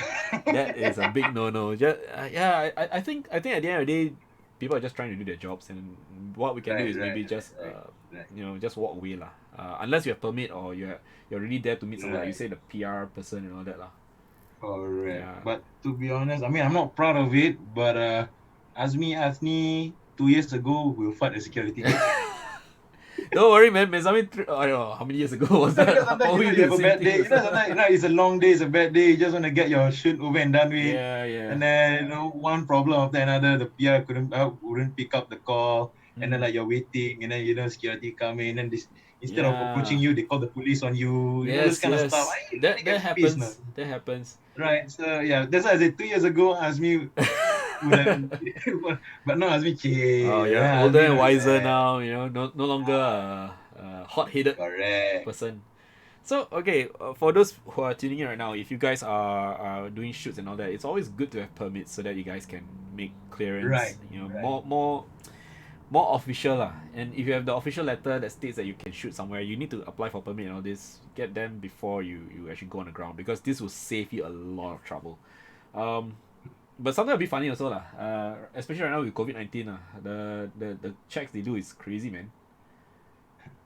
Like No, it's true. Actually, to be honest, now that you mentioned that, I just mm, remembered about this series yeah. because I didn't publish. I forgot about it. I didn't Oh, publish the photo, okay. but there was one there was one photo of him. Should I stop sharing or you want me to continue the Uh, screen? what do you need to do? No, nothing, nothing. Oh, Yeah, yeah. okay. Yeah, it's Anyway, fine. It's yeah, fine. no, I was just sharing. So anyway, there's one photo Mm-hmm. of him collecting food from another restaurant, Right. right? Because that other restaurant serves porridge that one of his beneficiaries need because he couldn't take hard food. Yeah. So when that was I followed him there. That was the first day, right? So I followed him there with my camera. It was it was 2:45 in the morning. Mm-hmm. And the restaurant owner was there. And then here I came, big sign with my friends and started shooting. Then he sort of came to me, hey, what are you shooting? What are you shooting? No, I'm like, okay, bro, chill. Then we had to explain, sorry, I'm actually photographing him, not the Right. restaurant. Then we explained to him about the initiative. Then he's like, hey, I'm so sorry. Like, I said, Ah. I So said, so no, I said, so not your fault, not your fault. yeah, it's a I good said, thing that you just, explained to him lah, and that's very important. yeah, But 2 years correct, ago, correct. So Azmi will yeah, probably be you in have to explain. trouble. Well, it's kind of funny like that one because it's like you go into someone's house, never Mm. knock, never anything, just straight started shooting. So what would you have done differently, or would you have just done the same? Because when it comes to photojournalism and trying to get the truth out, trying to take the shots in the Right. most, uh, how to say, Just shoot first. yeah, the original state first, yeah. Right. You can't I post because that wouldn't be photojournalism anymore. correct. You can't inform them beforehand because they'll be self-conscious. Conscious, yeah, Yeah. So correct. so So you I just shoot lah. just I always have. I mean, my take is this: I just shoot first, ask later. Has that gotten you into trouble at any point before? Sometimes, sometimes, sometimes. But I mean, you get interesting shots from those. But again, very reckless lah. I mean, it's quite reckless. But hey, I mean, it teaches you, people skill. You're not so scared of like approaching people, Mm. pointing your lens onto a stranger while Yeah. they are walking. Most the most they can just ask, "Oh, you shooting?" "Oh, I'm just shooting your photo." do, Just be honest. I'm just shooting your photo. I'm just shooting photos around. do you I like mean, sometimes. do you like do things like offer them the shots later by email or anything like that? Oh yeah. Yeah. Sometimes I do. Oh, okay, that's When I good. like the person, sometimes I do. I was like, I'm like, hey, you want? I can just email you the photos, high res, and you guys Mm. can just use it wherever you want. It's like, yeah, sure, yeah, No, that's fair good. enough. So you actually build rapport even with complete strangers. There's no Right, animosity or exactly. anything like that. Yeah, awesome, awesome. Okay, so again, for those people who are watching right now, if you have any questions, feel free to just pop them in the chat box, and I will address them to Azmi. We do see that there's quite a bunch of people watching right now. Again, if you're curious about the his life as a photojournalist, feel free to just drop the questions. Okay, so let's go back here. Now, this umbrella initiative, I mean, you already joined them for a couple of days, to shoot and all that. Are there any plans to actually go with them again to cover more of their things? Probably with them, but actually, what I'm trying to do is try to expand, the story with regards to rough sleepers or homelessness in Singapore. Hmm. Like, I'm pretty sure people know there are homeless people in Singapore. Yeah. And there are some people, I mean, some people they try to act like, oh, I didn't know all these people in Singapore. Come on, lah. I mean, Hmm. yeah, we haven't been reading the news and all, but yeah. So I thought it'd be great to bring this issue forward, and then hopefully more help will be given lah. Hmm. Take these people off the streets, give them job opportunities, give them, chances, a new chance in life. I mean, we don't know their background, Yeah. right? Some of them, we don't know their circumstances and all, right? Some of them homeless by choice, some of them homeless because they got divorced. I mean, we've heard a lot of stories lah. So Different circumstances, basically. right. So I want to bring this issue forward lah. Since I've already started on this already. But again, that's another project lah. So basically, considering that as a next step, in this project, Right. It's just a is follow up. just a follow up lah. That's awesome. Any Right. any plans to run things like an exhibition or anything like that? To bring Not yet, forward, man. yeah, to actually sort of roughly to put it roughly lah, bring more exposure to these people, so that they can get the help that they uh, can need.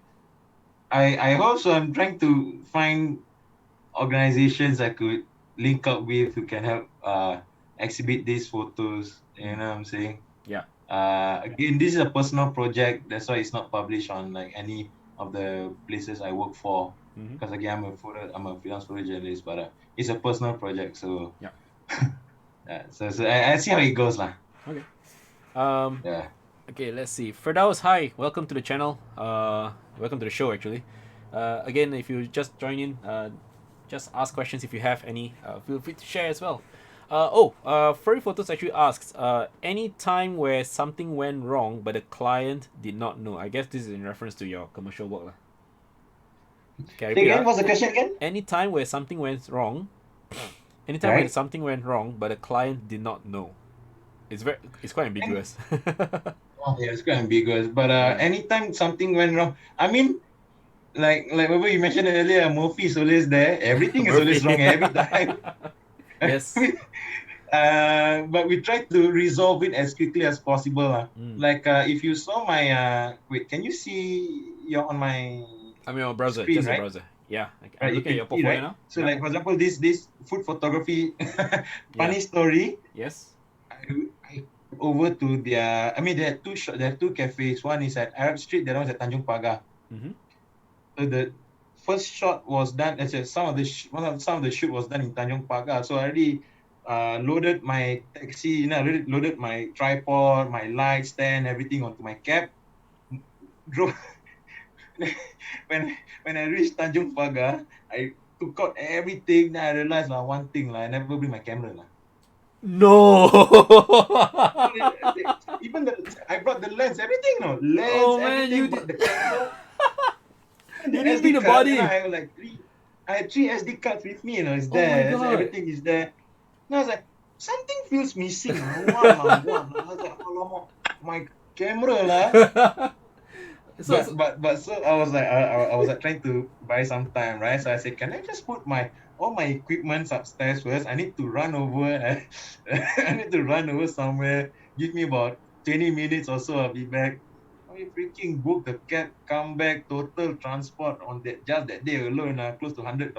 oh my god. Taxi Shoot, ticket. this is. Bloody hell. But it was funny. No, dude, it is hilarious. It is one for the books. You got everything, but you forgot your camera body. Wow. Everything was there. I'm not even lying. I think the clients don't even know. I didn't dare I tell didn't them. know at all. I mean, the client, it was my friend, so I was like, I didn't even tell him. I was like, no, I'm just gonna. If he's watching now, he probably knows about it. If you're watching, I'm sorry. Now you know why I was late that day. So are you still in touch with your friend here? Hilmi, is it? Ilmi, not really lah, not really lah. I mean, Okay. he's quite busy also these days. But I'm telling you, it's quite funny lah. No, dude, it's hilarious. This is like I should start keeping a list of photography screw ups. You know, like if there's a list right now, right, you're probably in the top 10 right now. It's the best ever. Like no camera. Wow. Okay. I was like, hey, crap. Everything was there, light stand, two strobes, everything. Because it felt heavy, right? Then I got sandbags and all. It felt heavy, right? Then the Yeah. tripod I was using is the heavy studio tripod, the slick tripod. I was like, okay, like everything there. Now I open my camera bag. Inside all batteries, SD cards, like, shoot. My lenses. Your But blood, no camera. your blood must have frozen. Shit, man. Oh man, but luckily the client was okay. Yeah, no, but honestly, I mean, if you're out shooting every day, you want to be this kind of mistakes, to be honest. Man, I don't know. I hope it doesn't happen to you. I hope it doesn't happen to you. No, I have a checklist, man, and I always double check. I don't. Oh my god. Okay, for me, normally before I shoot the night before, 2 days before, I'll pack everything. Then the night before, I will charge everything and just double check. Right. Then the next day, I'll just pack everything, and it's all compartmentalized. My assistants all know my pattern, like where I put my stuff and all that. But somehow, Right, those are watching right now, especially Zig, you're watching. I know you're watching. You always put the stuff wrongly. Cable put where anyhow. Yeah, so these things happen but yeah, it's okay It's okay. Yeah. So preparation is key I mean, for me, I can't afford to mess up because I stay in Woodlands. Oh no, even worse. You Woodlands drive? is it's like you come here, you must bring your passport. Oh crap. So I can't afford to forget something. It's too risky. And if I need to rent a camera, if I forgot a camera body like you, I probably have to rent it on the spot. Oh, but wow. Oh, So fuck, so man. in the end, it was you managed to regain your composure and just shot as per normal lah. The client didn't know. Yeah. I was like, they That's didn't know amazing. anything. I was like, I just need to go and take a breather, you know. I told them I'm just gonna go grab something. Just give me 20 minutes. Freaking hell, I kept my way back from Tanjung Pagar to Toa Payoh back just with camera body. You're lucky you Bloody stay in Toa hell. Payoh, you know. That's why. No, there's another one Oh, earlier there's this year. another one. Okay, tell me. Okay, this was right before the circuit breaker. So I was supposed to shoot the owner of Second Chance, the jeweler, Yeah, yeah. at the jewelry store. So I was there, and then I realized my SD card was plugged into my laptop, Oh, and then I didn't have a spare SD card. I had a spare SD card, so I tried to put the SD card into my camera. Bloody hell, the SD card corrupted. oh Then shoot. I thought, alamak, teruk. That was on a Friday. So the boss, wanted to go for Friday prayers. So I told him, it was 11 o'clock. We arranged 11 o'clock. I'll meet you. Then 11 o'clock, I came. The boss came down. How are you, Mr. Azmi? I was like, hey, sir. I said, sir, I'm so sorry. Can we postpone the shoot? Are you okay with it, or do you want to wait? Just give me about an hour. I'll go back to Toa Payoh and come back. He's like, no, it's okay, it's okay. Wow. You just go back. See you after Friday prayers. I'll meet you at 3. I was like, You're lucky. It's a very understanding client. I mean, like, can you imagine if he's one of those diva right. types, you know? Right, That right, cost right, you a right. I wouldn't reputation and want to job. mess with those. That's Lucky, right. That's lucky. how. Okay, maybe you can share with us a little bit about your commercial work workflow. I understand that you also use Capture One. I mean, like this channel is actually supported by Capture One as well. Maybe you can just share a little bit Right. about that. Yep. Okay. Well, I mean, I'm using the Capture One 12. Can I just hold on? Share the Sure, sure. screen to my Capture One. Can. Let's see some of your work. Yeah, Furry Photo says hang ah. So Lucky. these are these were the. Oh yeah, by the way, the one that I said this was the dude lah, the one that to me. Hey, Oh, what you doing? this is very familiar. Where is this? This I mean, I can't really show you my workflow. This one, I just opened the album. Mm.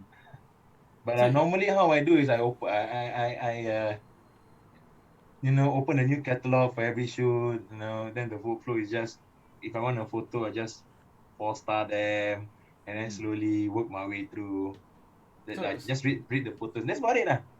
so basically, as a photojournalist, to look through the images and cull is quite fast and easy lah. Yeah, yeah. It has to be easy. It has to be fast also lah. Mm. So I thought this one is quite fast. I thought Capture One is actually very fast, to be honest. So I was like, okay, I just stick to Capture One lah. It's quite interesting because you're probably the first photojournalist that I know on a personal level. I mean, now that we're Right. friends, right? On Facebook. Fair enough. That who uses Capture One to edit your shots, for photojournalism. So even for Right. your photojournalism work with Berita Harian and Straits Times, you also use Capture One as well. Okay, if I work with, it depends. If I go back to office, what they'll do is we use this photo culling software called Photo Mechanic, Photo. and that's where I can photo mechanic, right? You cull the photos, then you can input your caption and all those things, right? And then we edit on Photoshop lah. Because honestly, news you just need. I mean, for every event, it's either 1 or 2 photos at Right. most, Mm. right? Go for print, so it's okay for us to use Photoshop like, it doesn't waste us too much time. Yeah. But culling wise, yeah, like Photo Mechanic could cull raw photos faster. Although we don't shoot raw, but if you can sort through raw photos fast. Obviously, if you shoot on JPEG, it'll be way faster. So. But that one is your work laptop or whatever lah. This one is your own personal. Yeah, that's a work monitor lah. This is personal lah. Ah. Personal, I love this Capture One thingy. Wait till you see what's gonna happen in the future. Man. If you want a sponsor, I also use Photo Mechanic. I also use Capture One. I can't help you with Photo Mechanic. Okay, Zeke asked a very interesting question, which I actually wanted to ask you as well, because you mentioned that you Oh yeah, edit with Photoshop and all that. yeah. Are you even allowed to edit for photojournalism? And actually, what do you We edit? No, okay. We enhance the photo. Means that sometimes like for example, if it's dark, right? Like let's say this one that I didn't use, we can enhance by just brightening up the shadows, just lifting the Or to shadows, bring out the playing up image the lah, because it's highlight. But that's underexposed. about it. It's underexposed. So what you can't do is, Mm. like if there's no sun, you don't put a sun there. You know what I'm saying? If the temperature is warm, show that it's warm. If cool, show that it's cool. Just yeah. As long as you don't And distort reality, not like what Steve McCurry did. You know what I'm oh, saying? the Afghan girl, Right. I right? mean, I tell you, that was totally a bummer. No, It's I quite was a sad to fan hear of that, it. yeah, because that shot was actually one of the shots that actually inspired me to take up photography. And when I heard about Eh? how it was made, Eh? I was devastated. I was like, oh wow, this No, is he's not the everyone's truth. idol until that whole The expose that whole lah, expose. yeah, the expose. Yeah. Alamak, cock out. It's Really, man. it's No sad lah. cloud, you put cloud. Alamak. So I think at the end of the day, like what Zeke said, it's just minor corrections just to bring up the image. It's nothing to do with distorting reality, and I think that's No, very don't, important. you can't. Yeah. Mm. I mean, like we've seen it like some examples online where people crop out certain images and then it tells a whole different story. Right. See, right? Yeah, I think I know what you're talking about. Is it the gun and the the one water with the gun bottle, and the one the drinking soldier. water? Yeah, Ah, yeah. yeah. Just three Correct. different See? crops and it tells three different, completely different stories. And Yeah. it's just amazing. It just goes to show the power of the media when it comes to imagery lah, and visual Right. storytelling. Yeah, Right. awesome, awesome. But anyway, you're still using version 12, is it? Yeah. Yeah, version 20 Yeah. is Is it 12? I think it's 12. should be. Yeah. You can click on help and you can see about. This is about Windows, right? Obviously, I'm not yeah, Yeah, correct 12. there.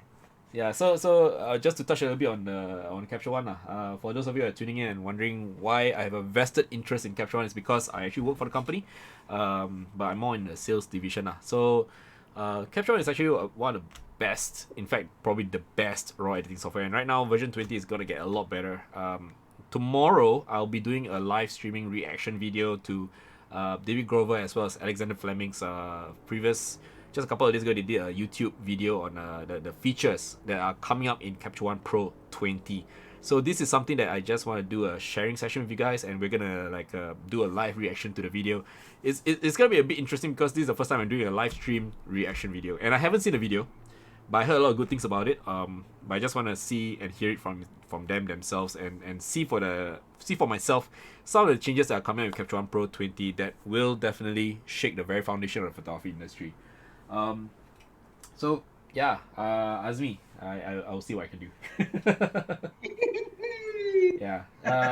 So okay. So let's say for this entire Umbrella Initiative project.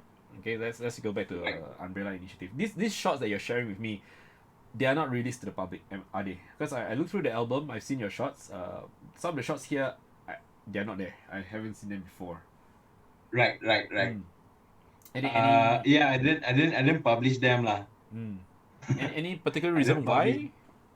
why? I was trying to ensure the photos fit the flow of the story. Mm. So, right then I thought I don't need like 20 photos Yeah. to tell a story. I could do it like way lesser. In fact, I think I could still streamline the number of photos I posted lah Mm.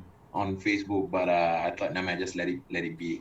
But Less is honestly, more, right? yeah, I thought some photos are more telling than others. Some photos are more impact, and then some photos are just pointless lah. Mm. Like for example, like this and this, like obviously this, something like that lah. Yeah, they something that's more impactful, I guess. No, yeah, correct. Yeah. So, Mm. so that's why I pick my photo. As long there's a flow to it, and it's fine. Yeah, I think what you've done here is nothing short of amazing. It's really whatever Shazwan and his team did also. It's yeah, it really touches the hearts and Thanks so souls. much. Thanks so much. Yeah. Thank you so much. Okay, so let's proceed with the next question. Someone asks, Captain Zaf says, dream location for you as a photojournalist, where would you go? Oh crap! Dream location. Mm. It it changes every year. It changes every year. Right. But the country that came out most is India, Mm-hmm. Indonesia, Yep. Russia, and what I can't recall one. Hey, no, was it Russia? Yeah, Russia, and one more. Crap! I forgot the country's name already. It's one of ex-Soviet countries. Oh, The one Ukraine. that I think, yeah, but yeah, it's always these kind of countries. I know. I Mm. just like gritty stuff. Oh, awesome. Okay. Right. Let's see. Next thing I want to ask you is your dream plan. Alright, I mean, we already covered about dream location, but let's talk about dream Right. plan. What Right. what do you hope to do? Right now, you're still doing photojournalism. You're still covering commercial work here and there. Right. But Right. any Right. plans to go beyond that? I know some folks will say like, I "Oh, I do want to open a actually. studio and stuff." Ah, yeah, sure. Yeah. I do actually. Okay. I'm planning to teach actually. Oh. So once I'm done with all this, because right now I just came out from the army, I'm still trying to get my life sorted. So Mm-hmm. once all this is done, I'm probably gonna continue pursue my degree and then slowly teach photojournalism or media in general. Oh, awesome. Yeah, be a media practitioner, just give back lah, and once I'm done with all this. Oh, that's amazing. And Right. the story is not over yet, lah, I suppose. You still have more to do. Nah, More to do, right? nah. You have a long life. Yeah. Okay, so having said that, just now in the beginning you did share there's some gear preference and all that, Right. to continue your photojournalism. Okay, let's specify it, right? Let's specify it. What would Right. be your dream gear? Dream gear. Oh man. Okay. Dream gear. This poster sort of gear would be the 1DX with all the standard lenses, the 2470, 70, 200, 1635, and 2.8 lenses, and then probably a tilt shift just in case, and probably a Rode mic just in case I need to do video. That's pretty much it. It's Oh, quite that's basic, awesome. right? To be honest, if you think back. And I like the fact that you actually mentioned 1635, 2470, and 7200. Is there any particular reason why? White meat zoom. Well, no, it's a holy trinity, lah, basically. So yeah, those are honestly those are the only three I need. White meat zoom. Mm. Like I know I can achieve similar look to a prime lens using a 70-200. I just need to work a bit harder. I just need to go stand a bit further. You know what I'm Yeah. saying? Yep. Also, it'd be practical to own a prime lens. I Mhm. mean, the prime lens I have right now is not even mine. It's owned by I don't know if you know Daniel Hakim. Yeah, He's I know him. Yeah. another he's also another photojournalist in Singapore. He's Yeah, he's crazy. I know borrowed he's from working. him. So Okay. yeah, A small it's world. his. Small world. Actually, Right. you should join us. You know, with the PPS, the Professional Photographers Association in Singapore. Maybe later I'll share more information about that as well. In private with you. Okay, so let's see if for the Umbrella Initiative, do you have any links you want to share with the audience so that they can see where they can help out or donate or anything like that? Right, yeah, sure. If those of you watching, please, if you want to find out more about Umbrella Initiative, you could just go to Instagram, and then find this account at r.syaz1. Okay, can It you should be. do you have the link And, so I can type it out? Or yeah, maybe you can sure. put on a Facebook Messenger, and then I'll Okay, just hold copy on. and paste. Let me just send it to you by Sure. Messenger. R. So it's via Instagram lah. Sorry, but Instagram and Facebook. Facebook, you can find him at Ruzaini Shazwan. Ruzaini. Initiative SG on Instagram. Okay, Umbrella Initiative SG. Okay, there we go. Let me just type it in chat boxes for both Twitch and Facebook so that the audience at home can find it. Yeah. So if you guys want to reach out to Shazwan himself directly on Facebook, you can actually look up. You can actually just go through Instagram lah. It's safer. Yeah. Right. Yeah. Don't want him to go through your personal profile. Correct. He has the details there, like bank account number. Oh, or where on his PayNow Facebook? number. On both Instagram and Facebook lah. Okay, let me just find it so I can do a shout out. Yeah, Sure, no because worries. I thought there would be a website. I couldn't find it. He doesn't have any website yet. Okay. Let me find the Do you link. see it? Where's the link? Oh, it's in IG story lah, bro. Oh, IG story. Okay, so you guys still have to go to Yeah, his Instagram to find out more. I think right, it's correct. for a good Yeah, cause. Please, if you can help out, donate. Yeah, I hope that this will make a positive change of, at least bring a positive impact to those who really need it lah. right, Okay. right. Thank you. Okay, so we still have a bit of time. So anyone else at home, if you're watching right now, you have any question, I have Azmi with me still. Now's the best time to ask him about questions to do with photojournalism or even his own his own efforts to document the Umbrella Initiative SG volunteer work with regards to providing food for those less fortunate, those who are suffering from poverty or homeless, and sleeping in the rough out there in the field, in the streets. In the field is like army already.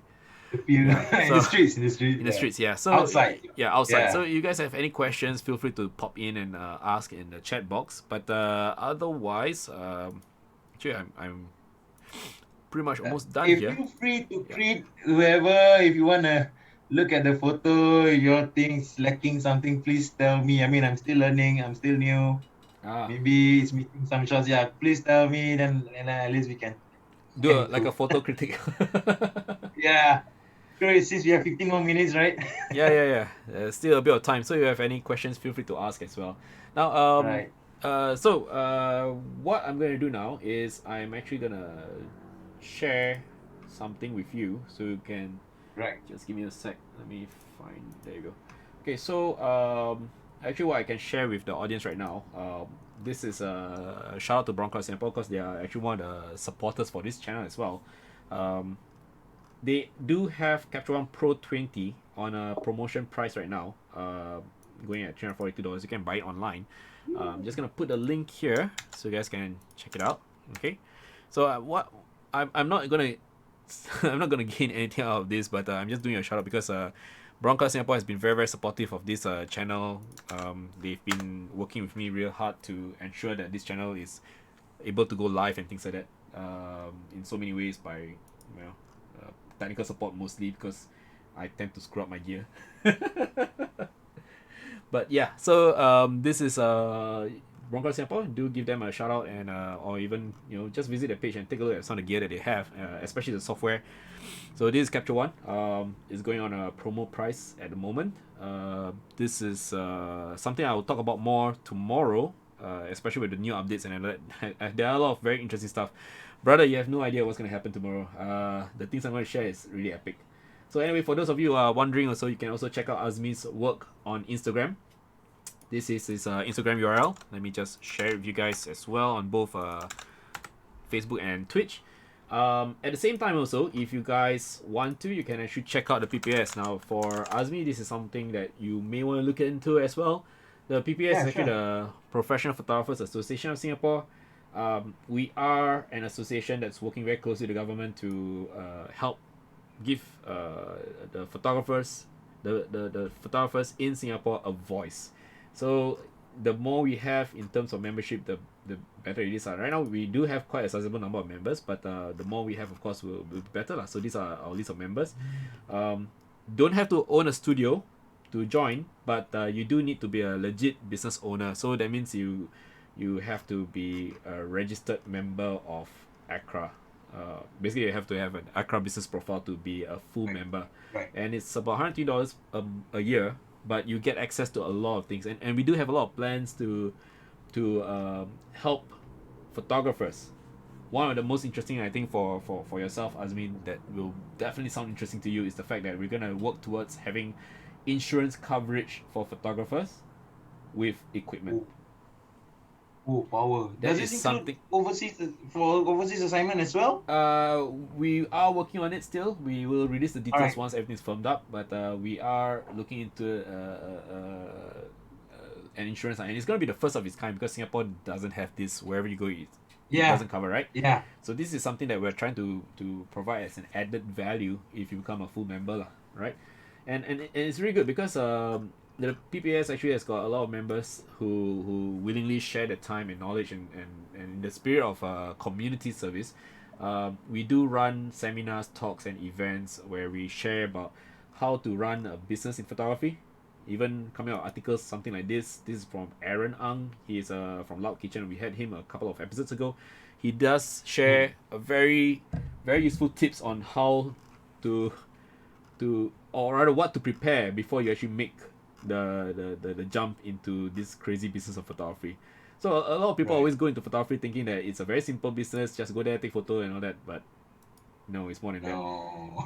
And for you, since you do commercial photography as well, maybe you can introduce this to the closer shooters as well if they want to. This is a photography business calculator, and what happens here, James actually created this based on the things like overheads and how much you need to earn, and it really calculates everything for you, you know, like how much must you earn in order to realize um, your survivability, or even whether you can make profits in that particular year. So this is Right. actually based on your CPF, your tax income tax, and all that. It just tells you how much you need to spend, or rather how much you need to earn, so that you can break even and make profit lah.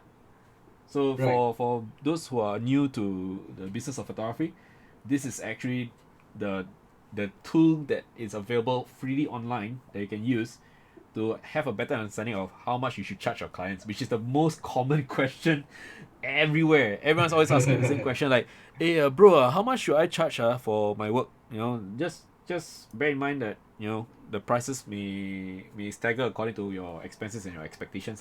Some people Correct. probably need to earn a lot more to make make ends meet, but some people may not have that kind of struggle. Yeah. So Correct. yeah, it's just a useful toolkit lah. Okay, so I think that's pretty much it. There are no more questions available from the audience. Furry Photo says, "Adulting is hard." Yes, it is. Uh, it's just the way it is. Okay, so Yeah. um, Azmi, I will put you on hold. I will speak to you after the show. All right.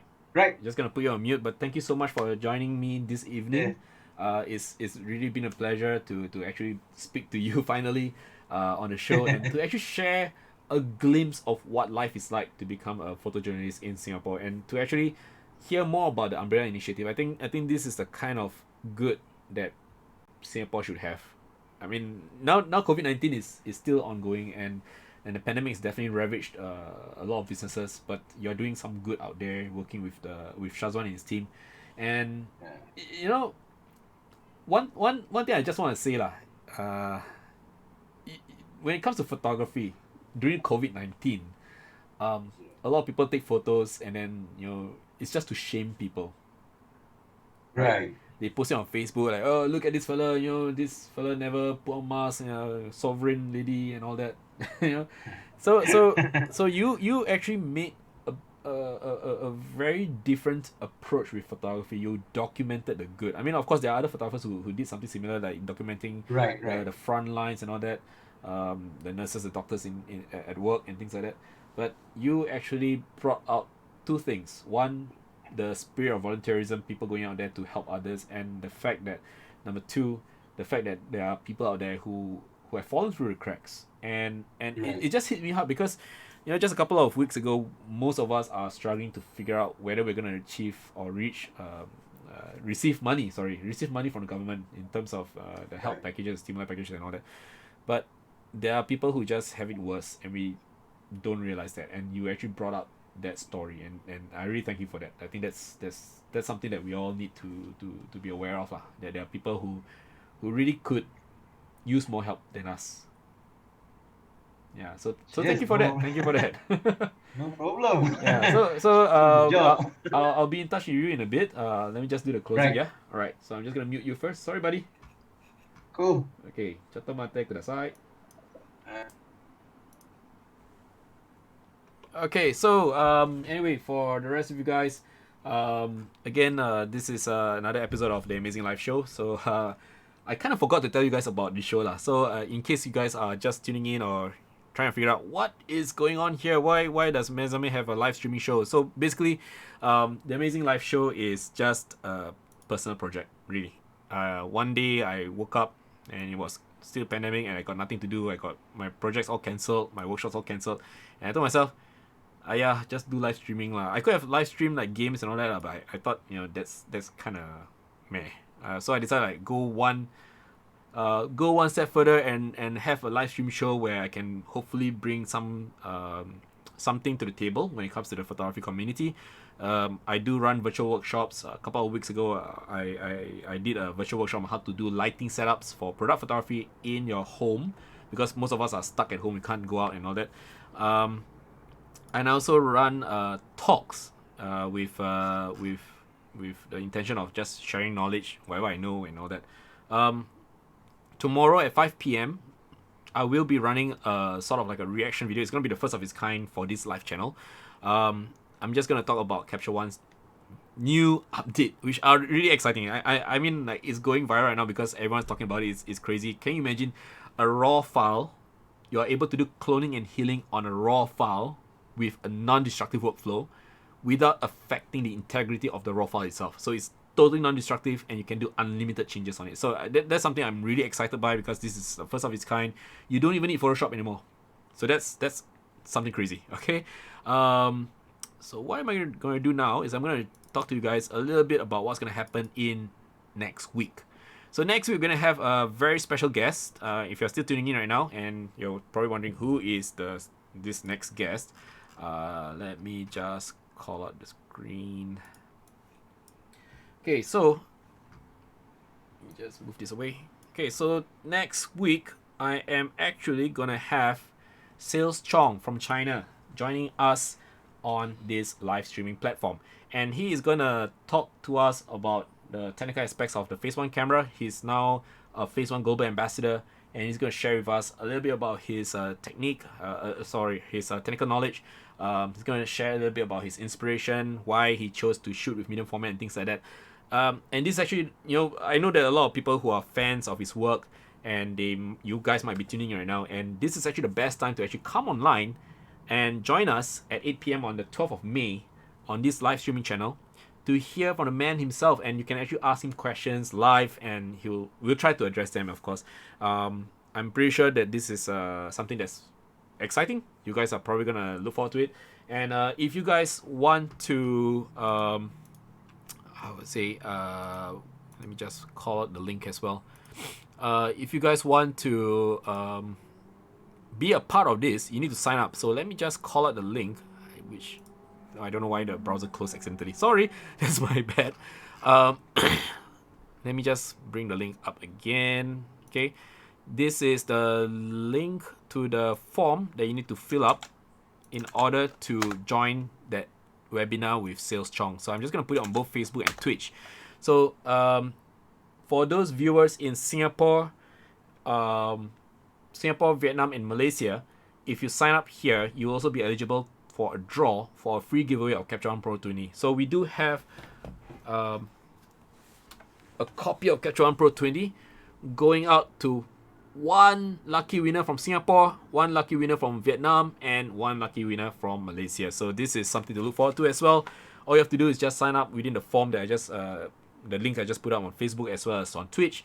If you guys want to, you can just fill out a form, be there during the live stream, and when we do the draw, alright, Bronco Singapore does the draw, you will get a chance to win a copy of Capture One Pro 20. So this is on the house. It's a full version, it's not a trial copy or anything like that. It's a full flash version worth about $299 USD. So this is something that's really exciting.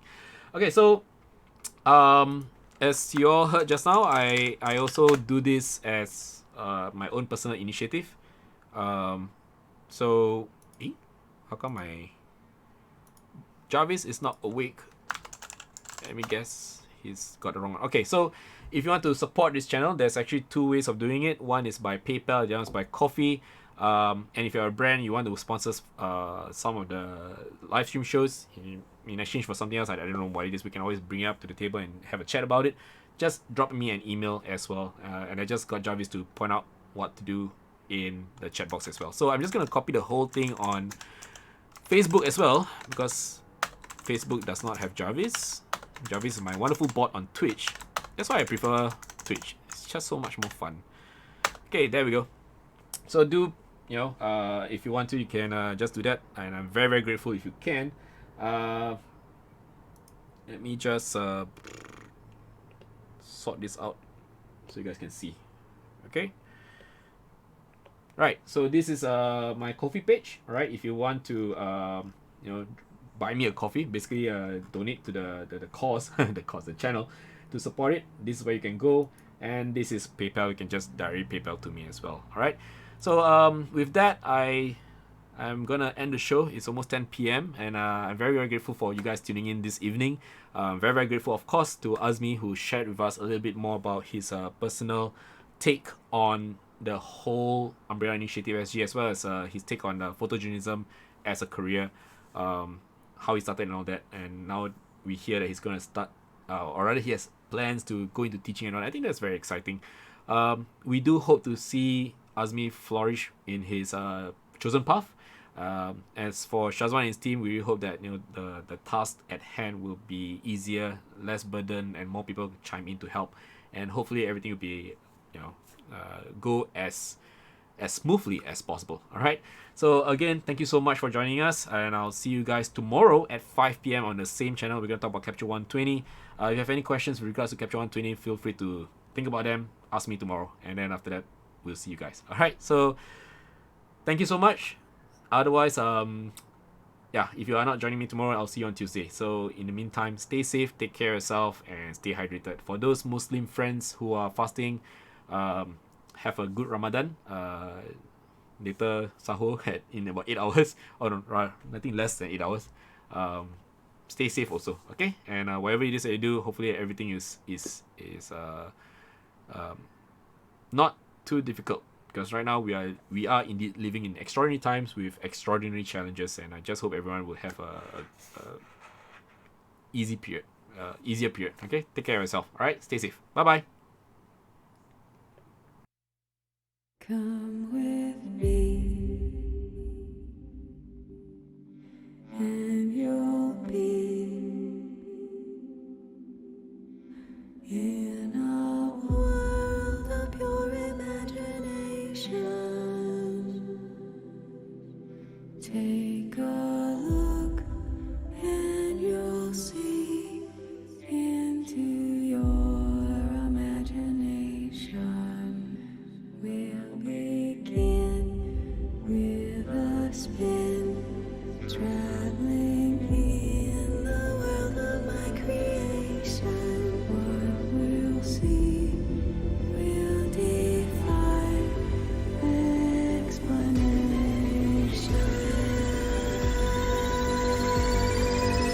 On 3, 1, 2.